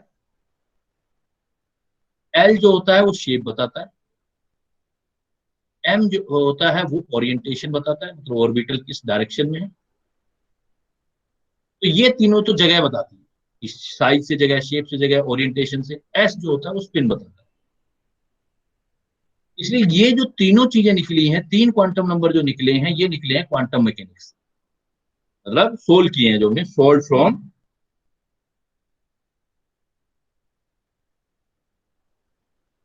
क्वांटम मैकेनिक्स। और क्वांटम मैकेनिक्स जो सोल्व करते हैं बेटा, उसको हम क्वांटम मैकेनिक्स में किस जगह को या ऑर्बिटल को जो रिप्रेजेंट करते हैं वो करते हैं साई से। इसलिए पूरा ऐसे लिखा होना चाहिए, psi n l m, psi n l. Psi मतलब ऑर्बिटल, उसके उसी से ड्राइव हुआ है प्रिंसिपल क्वांटम नंबर, मतलब azimuthal quantum number, and magnetic quantum number जो इससे आए। जैसे एग्जांपल कैसे प्रॉब्लम आएगा, देखो अगर मैं आपको ये बोल दूं कि इन 4 क्वांटम नंबर में क्वांटम मैकेनिक्स मतलब जगह कौन सा नहीं बताता, तो स्पिन क्वांटम नंबर नहीं निकला है, सिर्फ 3 निकले, ये स्पिन बताता है, ये तीनों जगह बताते हैं। अब साई एनएलएम में का मतलब क्या है, जैसे मैंने लिख दिया साई 420, बताओ भाई कौन सा ऑर्बिटल है 420। तो देखो अब n के लिए वैल्यू, तो अब मैं वो बहुत ज्यादा बेसिक हो जाएगा, उन चीजों पे जाऊंगा, पता ही आपको n इज इक्वल टू 1 से लेके इन्फिनिटी तक होता है, और इनके नाम होते हैं के एल एम एन। l की वैल्यू 0 से लेकर के n-1 तक होती है, तो 0 होगा, 0 1 2 3, तो 0 होता है तो s, 1 होता है p d f, ये सब हो जाता है। m की वैल्यू -l से 0 प्लस l तक होती है। तो एक क्वेश्चन ऐसा बनता है, मैं क्वेश्चनिंग की बात करता हूँ ज्यादातर यहाँ पर, क्योंकि यहाँ पर क्वांटम नंबर के क्वेश्चन कैसे आएंगे उस पर बात करते हैं। देखो आगे साई इज इक्वल टू 420, आपको डिजाइन करना है कि कौन सा ऑर्बिटल। तो 4, देखो ये n की वैल्यू आ गई, n इज इक्वल टू 4, ये l की वैल्यू आ गई 2, l की वैल्यू 2 आ गई, तो इसका मतलब इससे शेप पता लग जाएगी, l की वैल्यू 2 है तो ये देखो 2, तो d हो गया। ये m की वैल्यू 0, ये n l m, तो जो z स्क्वायर वाला d वो आ जाएगा, प्योर z वाला। तो इसका मतलब ऑर्बिटल कौन सा हो गया, n का मतलब हो गया 4 d z square, 4 d z square. m की वैल्यू में थोड़ा कंफ्यूजन है, तो मैं बता दूं, जब भी s ऑर्बिटल होगा तो उसकी m की वैल्यू तो 0 ही होगी। जब p होंगे तो p 3 टाइप के ऑर्बिटल होते हैं, तो आप -1 0 +1 ले सकते हो, या +1 0 -1 ले सकते हो। इसमें जो प्योर z वाला होगा उसके लिए m की वैल्यू 0 लेनी है, pz के लिए। इन दोनों में कोई भी ले सकते हो, px भी ले सकते हो, py भी ले सकते हो। ऐसे आप d के लिए यूज करोगे तो 5 आएंगे आपके पास, तो 5 में -2 -1 0 +1 +2 ले सकते हो, या +2 +1 0 -1 -2 ले सकते हो आप। और इसमें जो प्योर 0 वाला है, जो 0 है वो प्योर z वाला आएगा, dz के। ये फिर जिसमें z रह गया dzx, जैसे dyz, और जो जिसमें z है ही नहीं उनके लिए प्लस या -2 वैल्यू आ जाएगी, x2 y2 और d xy। 5 टाइप के d ऑर्बिटल होते हैं, तो ऐसे वैल्यू ली जाती है। तो एक टाइप का ये क्वेश्चन है। दूसरा जो सबसे ज्यादा पॉपुलर क्वेश्चन है, ये रेयर क्वेश्चन था, जो पॉपुलर क्वेश्चन है वो ये है कि कौन सा ऑर्बिटल वैलिड रहेगा, कौन सा नहीं रहेगा बेटा। ये क्वेश्चन है, इसको अच्छी तरीके से कर लेना, ज्यादा चांसेस आने के। फॉर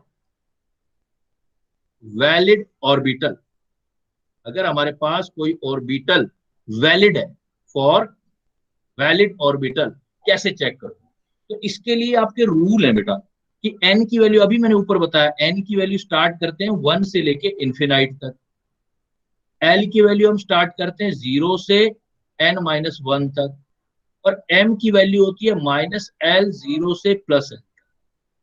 तो इस चीज से हमेशा ये है कि l n1 है तो l देखो 0 रहेगा, l 0 रहेगा। तो वैलिड ऑर्बिटल के लिए n always greater than l होना चाहिए, पहले ये चेक करो, n always greater than l।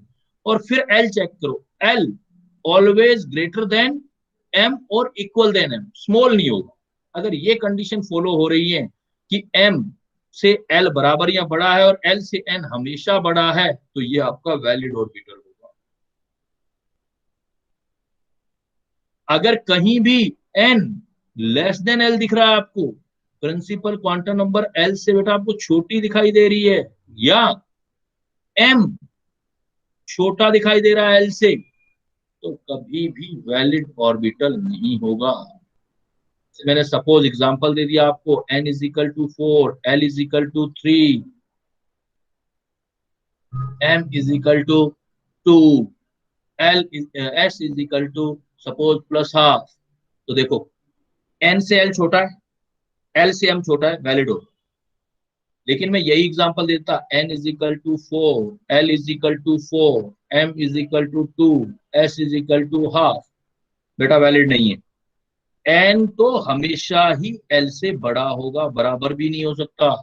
n always greater than l, valid orbital है तो बराबर भी नहीं हो सकता।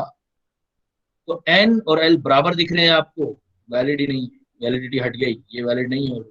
n is equal to 4, l is equal to 3, m is equal to 4, s is equal to half, नहीं हो, यहाँ तो वैलिडिटी आ गई, लेकिन यहाँ वैलिडिटी नहीं है।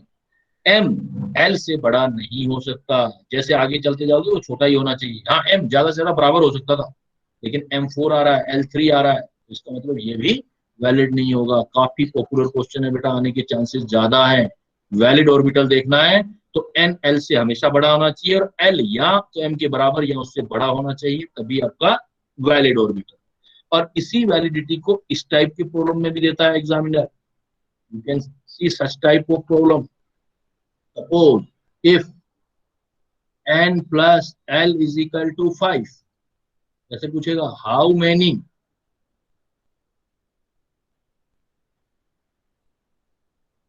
सब energy level and orbitals are present,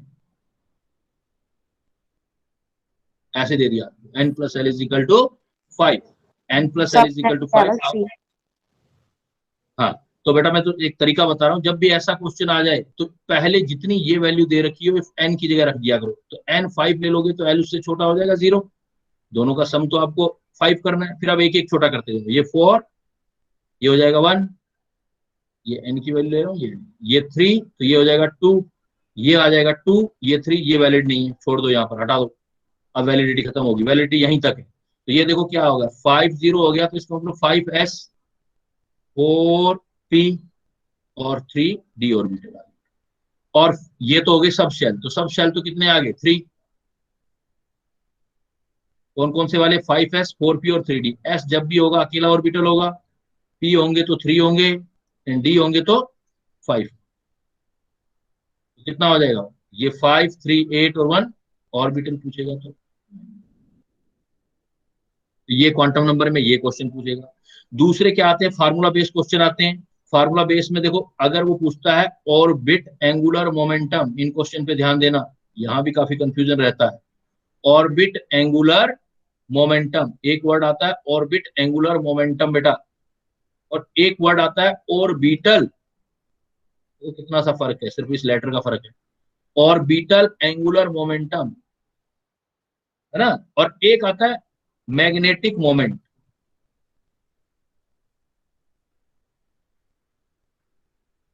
orbit angular momentum जब भी आए तो प्रिंसिपल क्वांटम नंबर पर डिपेंड करेगा, NH/2π। और बीटल एंगुलर मोमेंटम जब कभी भी आ जाए तो ये होगा √L+1 H/2π। और मैग्नेटिक मोमेंट आ जाए तो N+2 बोहर मैग्नेटिक। यहां ध्यान रखना, ये N तो प्रिंसिपल क्वांटम नंबर है, एग्जामिनर है, एग्जामिनेशन है ना, फोबिया है, पता ही नहीं लगता, गलती कर बैठता है दिमाग। एन प्रिंसिपल क्वांटम नंबर है, लेकिन ये एन प्रिंसिपल क्वांटम नंबर नहीं है, इसलिए मैंने यहाँ लिख दिया ये मैग्नेटिक मोमेंट वाला अनपेयर्ड इलेक्ट्रॉन है, अनपेयर्ड इलेक्ट्रॉन से। तो आप इस तरह का प्रॉब्लम जो है क्वांटम नंबर में काफी चांसेस होते हैं, तो आप कर सकते हो। और फिर लास्ट में जो हमारा पॉइंट आता है उसमें हम इलेक्ट्रॉन फिल करते हैं, तो सिंपली आप देखते हो इलेक्ट्रॉन फिलिंग वाले 3 रूल है। इलेक्ट्रॉन जो फिलिंग करते हो तो आप इलेक्ट्रॉन फिलिंग में 3 टाइप के रूल देखते हो आप। एक तो आता है ऑफ बो रूल,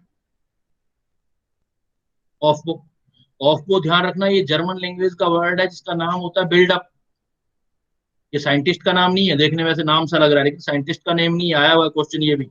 आपको का मतलब होता है बिल्डअप, इलेक्ट्रॉनिक कॉन्फ़िगरेशन बिल्ड करते हैं। तो इसके अकॉर्डिंग इस कैटेगरी में आप दो चीजें करोगे, कैसे इलेक्ट्रॉन फिल करोगे। अगर वन इलेक्ट्रॉन सिस्टम है तो बोहर थ्योरी लगा दोगे, बहुत इंपॉर्टेंट बात बेटा जो अभी बोलने जा रहा हूँ। वन इलेक्ट्रॉन सिस्टम और मल्टी इलेक्ट्रॉन सिस्टम है तो अलग तरीके से चेक करोगे। वन इलेक्ट्रॉन सिस्टम है तो एन बढ़ता जाएगा, बस सिर्फ एन से एनर्जी देखनी है, only principal quantum number use करना है, एनर्जी बढ़ती जाएगी। मल्टी इलेक्ट्रॉन सिस्टम में एन प्लस एल का सम देखना है पहले, एन प्लस एल ज्यादा होगा तो एनर्जी ज्यादा होगी। और ये एनर्जी बिल्डअप मतलब ड्यूरिंग फिलिंग ऑफ इलेक्ट्रॉन होता है,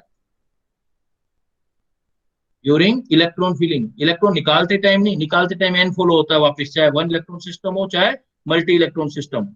इलेक्ट्रॉन फिल करते टाइम वन इलेक्ट्रॉन सिस्टम, जैसे हाइड्रोजन है तो हाइड्रोजन का एनर्जी निकालोगे 1s 2s और 2p की सपोज एनर्जी निकालनी, तो ये फोर हाइड्रोजन तो 1s से ज्यादा एनर्जी 2s की, लेकिन 2s और 2p की एनर्जी बराबर करनी, क्योंकि दोनों के लिए n का वैल्यू सेम, n का वैल्यू सेम। लेकिन इसमें ऐसा नहीं होगा, इसमें तो 1s है 2s है और 2p, n प्लस l का सम लेना है तो 1s से एनर्जी 2s की ज्यादा, 2s से 2p की एनर्जी ज्यादा।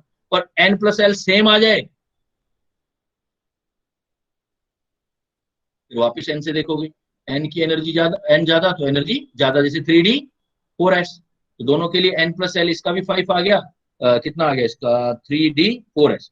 तो 3d 4s में देखो n प्लस एल इसका ज्यादा होगा 3d का, 3 और 2 5 और 4s का कम होगा तो एनर्जी इसकी ज्यादा होगी। लेकिन ड्यूरिंग द इलेक्ट्रॉन फिलिंग, अगर वो इलेक्ट्रॉन को निकालते time on removal of electron, कोई सा भी सिस्टम हो, any system, removal of electron any system, n ज्यादा तो एनर्जी ज्यादा, तो उस टाइम पे 3d से 4s की एनर्जी ज्यादा होगी, ये ध्यान रखना बात।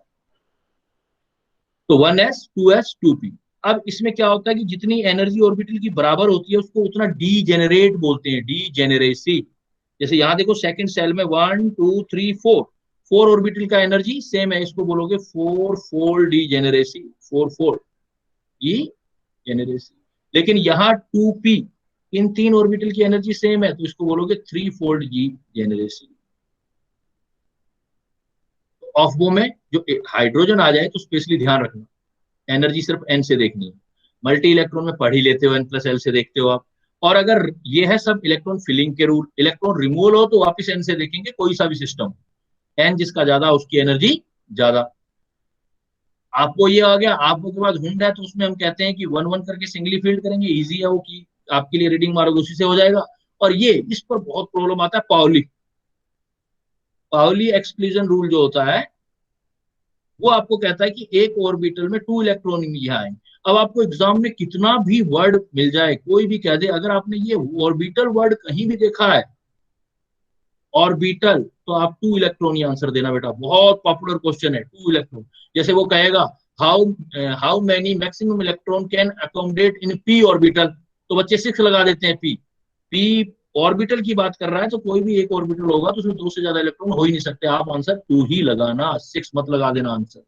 अगर वो बोलते डी ऑर्बिटल तो डी ऑर्बिटल की बात कर रहा है, एक ऑर्बिटल में 2 ही आएंगे, आंसर हमेशा 2 लगाना। तो ये ऐसी कुछ चीजें हैं जहां पर कुछ प्रॉब्लमेटिक फील होता है तो आप इन पॉइंट का यूज करके उसको हटा सकते हैं। और एक चीज और बता रहा हूं यहां पर आपको, एक ये वर्ड पूछा जाता है नोड। नोड भी दो टाइप के होते हैं हमारे पास, एक होता है नोडल सरफेस और एक होते हैं नोडल प्लेन। अगर नोड पूछ रहा है तो दोनों का हमें सम देना है। नोडल सरफेस को रेडियल नोड भी बोला जाता है, अगर रेडियल नोड भी आ जाता है तो इसका नोडल सरफेस की बात कर रहा है। नोडल प्लेन को एंगुलर नोड भी बोला जाता है। जब भी आपको नोडल सरफेस या रेडियल नोड निकालने हो तो इसका फार्मूला होगा रेडियल नोड n-1, और जब भी आपको नोडल प्लेन निकालने हो तो equal to L except d z square, जो d z square orbital does not contain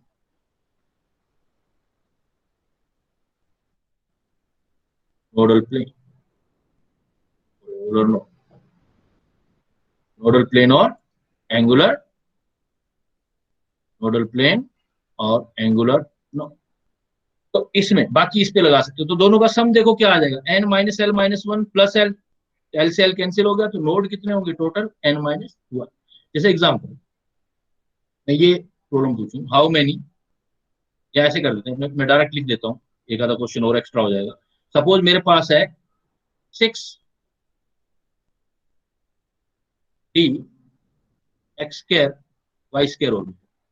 इसमें मुझे टोटल नोड निकालने हैं, रेडियल नोड निकालने हैं, नोडल सरफेस निकालने हैं। तो नोडल सरफेस सपोज NS ले लेते हैं, नोडल प्लेन NP ले लेते हैं। तो नोडल सरफेस क्या फार्मूला होगा, n minus l minus one, n की वैल्यू 6, डी है तो एल का वैल्यू 2 माइनस 1 तो 3 आ। और फिर आपको नोडल प्लेन निकालने, नोडल प्लेन किस फॉर्म में से निकलेंगे, एल, तो डी के लिए एल की वैल्यू ऑलवेज 2 होती है। तो टोटल कितना हो गया, 3 + 2 5। तो ये नोड निकालेंगे तो n माइनस वन से निकाल सकते हैं नोड। तो नोड निकालोगे तो n माइनस वन मतलब n की वैल्यू 6 माइनस 1 तो 5। देखो टोटल 5 आ ही गए थे हमारे। तो ये बट इस पे मत लगाना, डी जेड स्क्वायर पे मतलब।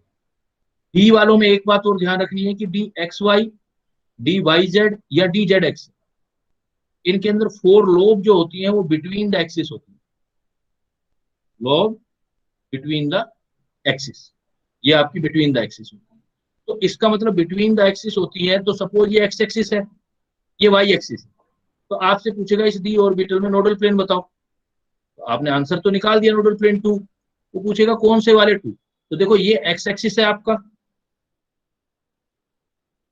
ये वाई एक्सिस है।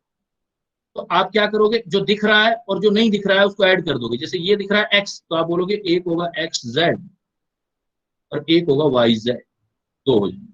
इसी में भी ऐसे बता सकते हो। अगर पी में पूछ लेगा आपसे, जैसे p x p y z, तो किसी में पी एक्स में ऐसे बता दे, पी एक्स में 2 लोग होती हैं, ये पी एक्स में पूछेगा नोडल प्लेन कितना है, तो 1 होगा। अब वो 1 कौन से वाला है, देखो कौन सा एक्सिस दिखाई दे रहा है, एक्स। तो आप ये एक्स दिखाई दे रहा है तो एक्स को छोड़ देना, जो बच गया वो वाई जेड हो जाएगा, नोडल प्लेन होगा 1। एल की वैल्यू 1 होती है, कौन सा, एक्स छोड़ दो वाई, ये आपका नोडल प्लेन आ जाएगा। ऐसे आप इसका नोडल प्लेन जो है वो बना सकते हैं। यहां पर इनकी शेप, ऑर्बिटल की शेप, उसके अंदर नोडल प्लेन कितने होंगे, क्या होंगे, वो डिवाइड कर सकते हो। ये जो दो हैं आपकी शेप,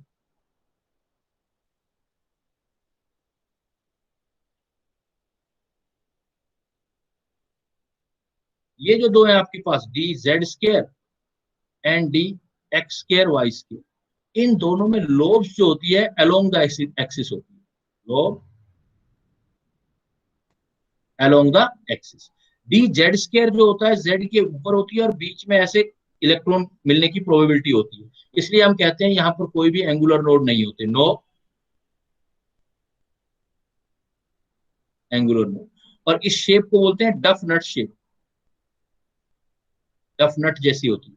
और d x square y square में लोब अलोंग द एक्सिस होगी, ऐसे एक्सिस के ऊपर होगी। तो यहाँ जो है ये नोडल प्लेन एक ये मिलेगा और एक एंगुलर नोड जो मिलेगी ये मिलेगा।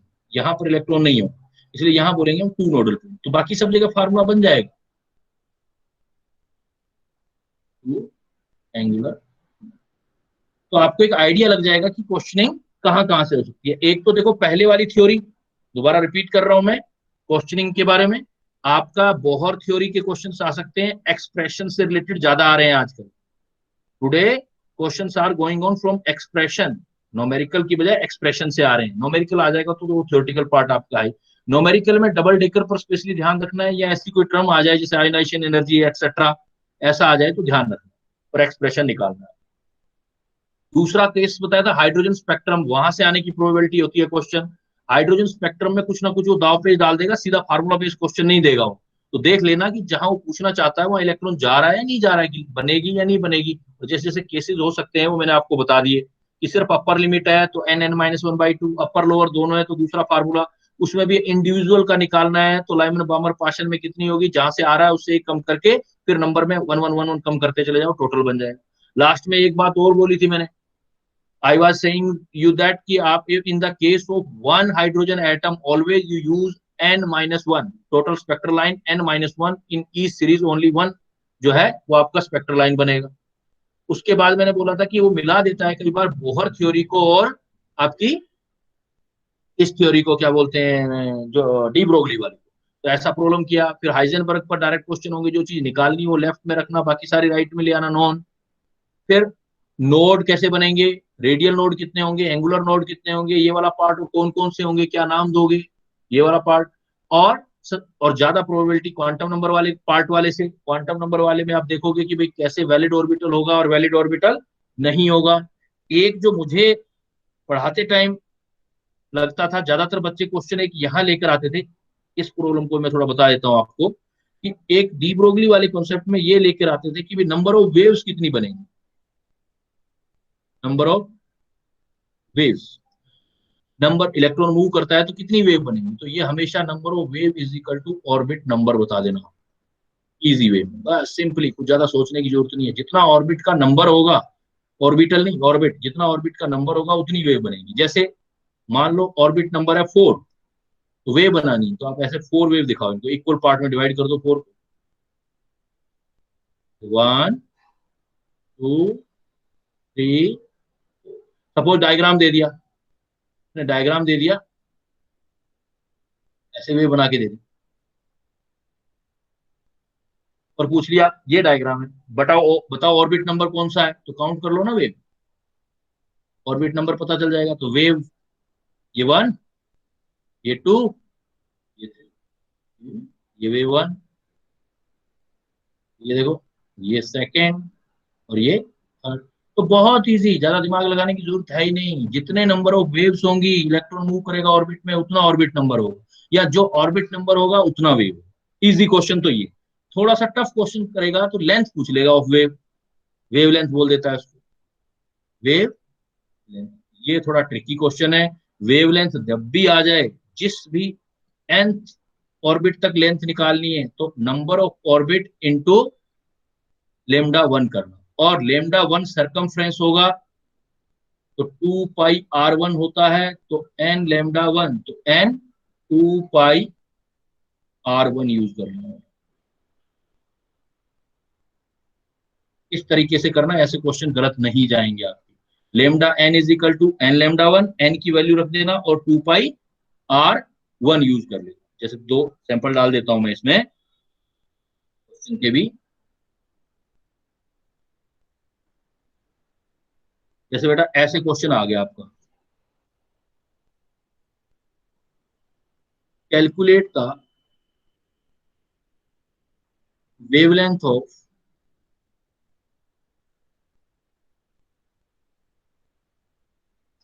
wavelength of wave associated with electron moving in fourth orbit of He positive ion. Bohr theory को जो है डी ब्रोगली कॉन्सेप्ट से अटैच कर रहा है, तो 1 इलेक्ट्रॉन सिस्टम ही लेना है। तो lambda n is equal to, देखो आप देखो वेवलेंथ, तो wave associated with electron moving in fourth orbit, n की वैल्यू 4 है, हीलियम है तो z की वैल्यू भी आ गई 2।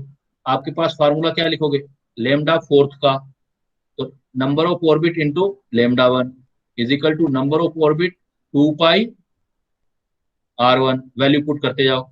n का वैल्यू देखो आ जाएगा आपके पास, n का वैल्यू आ जाएगा फोर्थ ऑर्बिट, 2 है ही, पाई है ही।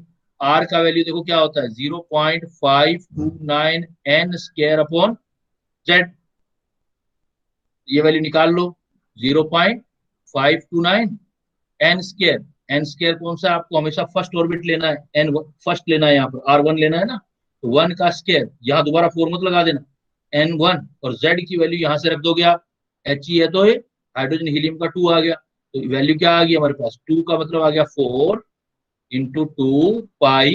ये डिफिकल्ट क्वेश्चंस में से एक होते हैं, तो ये ऐसे सोल्व करेंगे तो कोई प्रॉब्लम नहीं आएगा। 4529 अपॉन 2, 2 से 2 कैंसिल, 6 पाई 0.529 एंगस्ट्रोम। इसी क्वेश्चन को थोड़ा सा और डिफिकल्ट कर दिया आपने।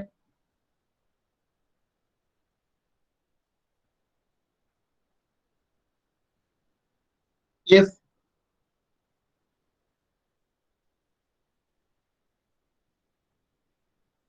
wavelength of electron in second orbit of hydrogen is x angstrom. Difficult से difficult question दे दो. If wavelength of electron in second orbit of hydrogen is x angstrom, then wavelength of electron in fourth orbit of He positive ion. अब क्या है कि fourth orbit of H positive ion है, formula तो वही लगा, λ4 is equal to n into λ1. तो λ4 is equal to n, तो 4 आ गया, λ1 आ गया 2 पाई r1. लेकिन r1 जो रखना है ये तो हीलियम का रखना है. अब हीलियम का रखना है तो r1 निकालोगे ना आप, तो r1 is equal to r1 of hydrogen, जो 0.529 लेते हो या 0.529 ही लिख दो, 0.529 अपॉन फर्स्ट ऑर्बिट का लेंगे, z तो आएगा 2, इतना एंगस्ट्रॉम हमें, लेकिन इस टर्म में नहीं चाहिए. अब उसने क्या कह दिया, wavelength of second orbit of hydrogen. अब जनरल फार्मूला क्या होता है, r इज इक्वल टू 0. अब मैं हाइड्रोजन के लिए लगा रहा हूँ 0.529 n square upon z. r hydrogen का दे रखा है x, कब दे रखा है 0.529, जब सेकंड ऑर्बिट होगा तो 2 का स्क्वायर 4 और z की वैल्यू 1, तो 0.529 की वैल्यू निकाल लो पहले. 0.529 इज इक्वल टू हो गया x/4. अब ये वैल्यू यहाँ पुट करो, तो अब क्या आएगा आंसर, देखो 4 इंटू 2 पाई r1 की वैल्यू, r1 0.529 की जगह ये रखना है x की टर्म में, तो x/4 बाई 2 और x/4 by 2 pi x. Higher से हायर पोजीशन पर ऐसे क्वेश्चन ले जा सकता है, बट ये रेयर चांसेस है. ऊपर वाले तक एटलीस्ट पूछा जा सकता है, या नंबर ऑफ वेव्स पूछी जा सकती है. जो आपका ऑर्बिट होगा उतनी वेव होंगी, टोटल लेंथ निकालनी है आपको, तो जो भी n ऑर्बिट हो तो n into 2 pi r1 use कर, r1 उस स्पीशीज का निकाल के रख. क्लियर बेटा, किसी को डाउट? तो ये ऐसे कुछ पार्ट थे जहां पर कुछ प्रॉब्लम आती है, तो एक दो बार इसको देखना, एक दो बार करो. डीपीपी भी डालूंगा, कुछ क्वेश्चन ज्यादा डालूंगा क्योंकि आपको गैप मिल जाता है, तो इस बार क्वेश्चंस कुछ ज्यादा डालूंगा, उनको करना, क्योंकि न्यूमेरिकल पार्ट है इस बार. फिर नेक्स्ट क्लास में देखते हैं, फिर आगे कुछ करते हैं इसमें. नेक्स्ट अपने एटॉमिक किया है, तो अब हम स्टेट्स ऑफ मैटर तीनों एक साथ कर लेंगे. स्टेट्स ऑफ मैटर में जैसे जैसे जो पार्ट है वो डिस्कस करते हैं. किसी को कुछ पूछना है बेटा, कुछ पूछना चाहता है कोई चीज? सर क्लासेस का पैटर्न क्या रहेगा? क्लासेस का पैटर्न जैसे अभी आपका आ रहा है, ये समझ लो कि एक वीक में ऐसा प्लान है, ऐसा प्लान किया गया है कि एक वीक में आपको 2 क्लास मिले. एक वीक में एटलीस्ट 2 क्लास मिलने का क्या है कि जैसे एक क्लास आपको एक चैप्टर हर एक सब्जेक्ट में मिल गया, 2 या 3 चैप्टर में, या 2 चैप्टर मिल गया किसी दिन, तो उसका आप रिवीजन करो अच्छे तरीके से, उसकी जितनी प्रॉब्लम होती है उतनी निकालो आप. तब तक आपका फिर दूसरा क्लास आ जाएगा, तो उसमें प्रॉब्लम अपनी डिस्कस कर लो. और अभी ये आगे ट्राई करेंगे कि 2 क्लास के बाद फिर एक टेस्ट हो जाए आपका, मतलब हर वीक आपका कम से कम 2-3 4 चैप्टर निकल जाए, और एटलीस्ट इंपोर्टेंट चैप्टर आपके निकल जाए. तो ऐसा रहेगा आपका. अपनी तरफ से जो कर रहे हो लेबर वो करते ही रहो. ये एक आपको एक्स्ट्रा शेड्यूल मिल गया, जो आपकी अपनी लेबर है वो चलती जाएगी, वो करते जाओ. जितना प्रैक्टिस करोगे, सारा कुछ डिपेंड करेगा बेटा प्रैक्टिस पे, कि क्वेश्चन कितनी जल्दी करने लगे हो. पहले तो क्वेश्चन आने लगे हैं, ठीक है, आने लग गए जी, अच्छी बात है, होने लग गए, तैयार हो गई चीजें. अब दूसरी बात यह है कि क्वेश्चन कितनी जल्दी कर पा रहे हैं हम, ये दोनों चीजें हमें मेन जो है करनी.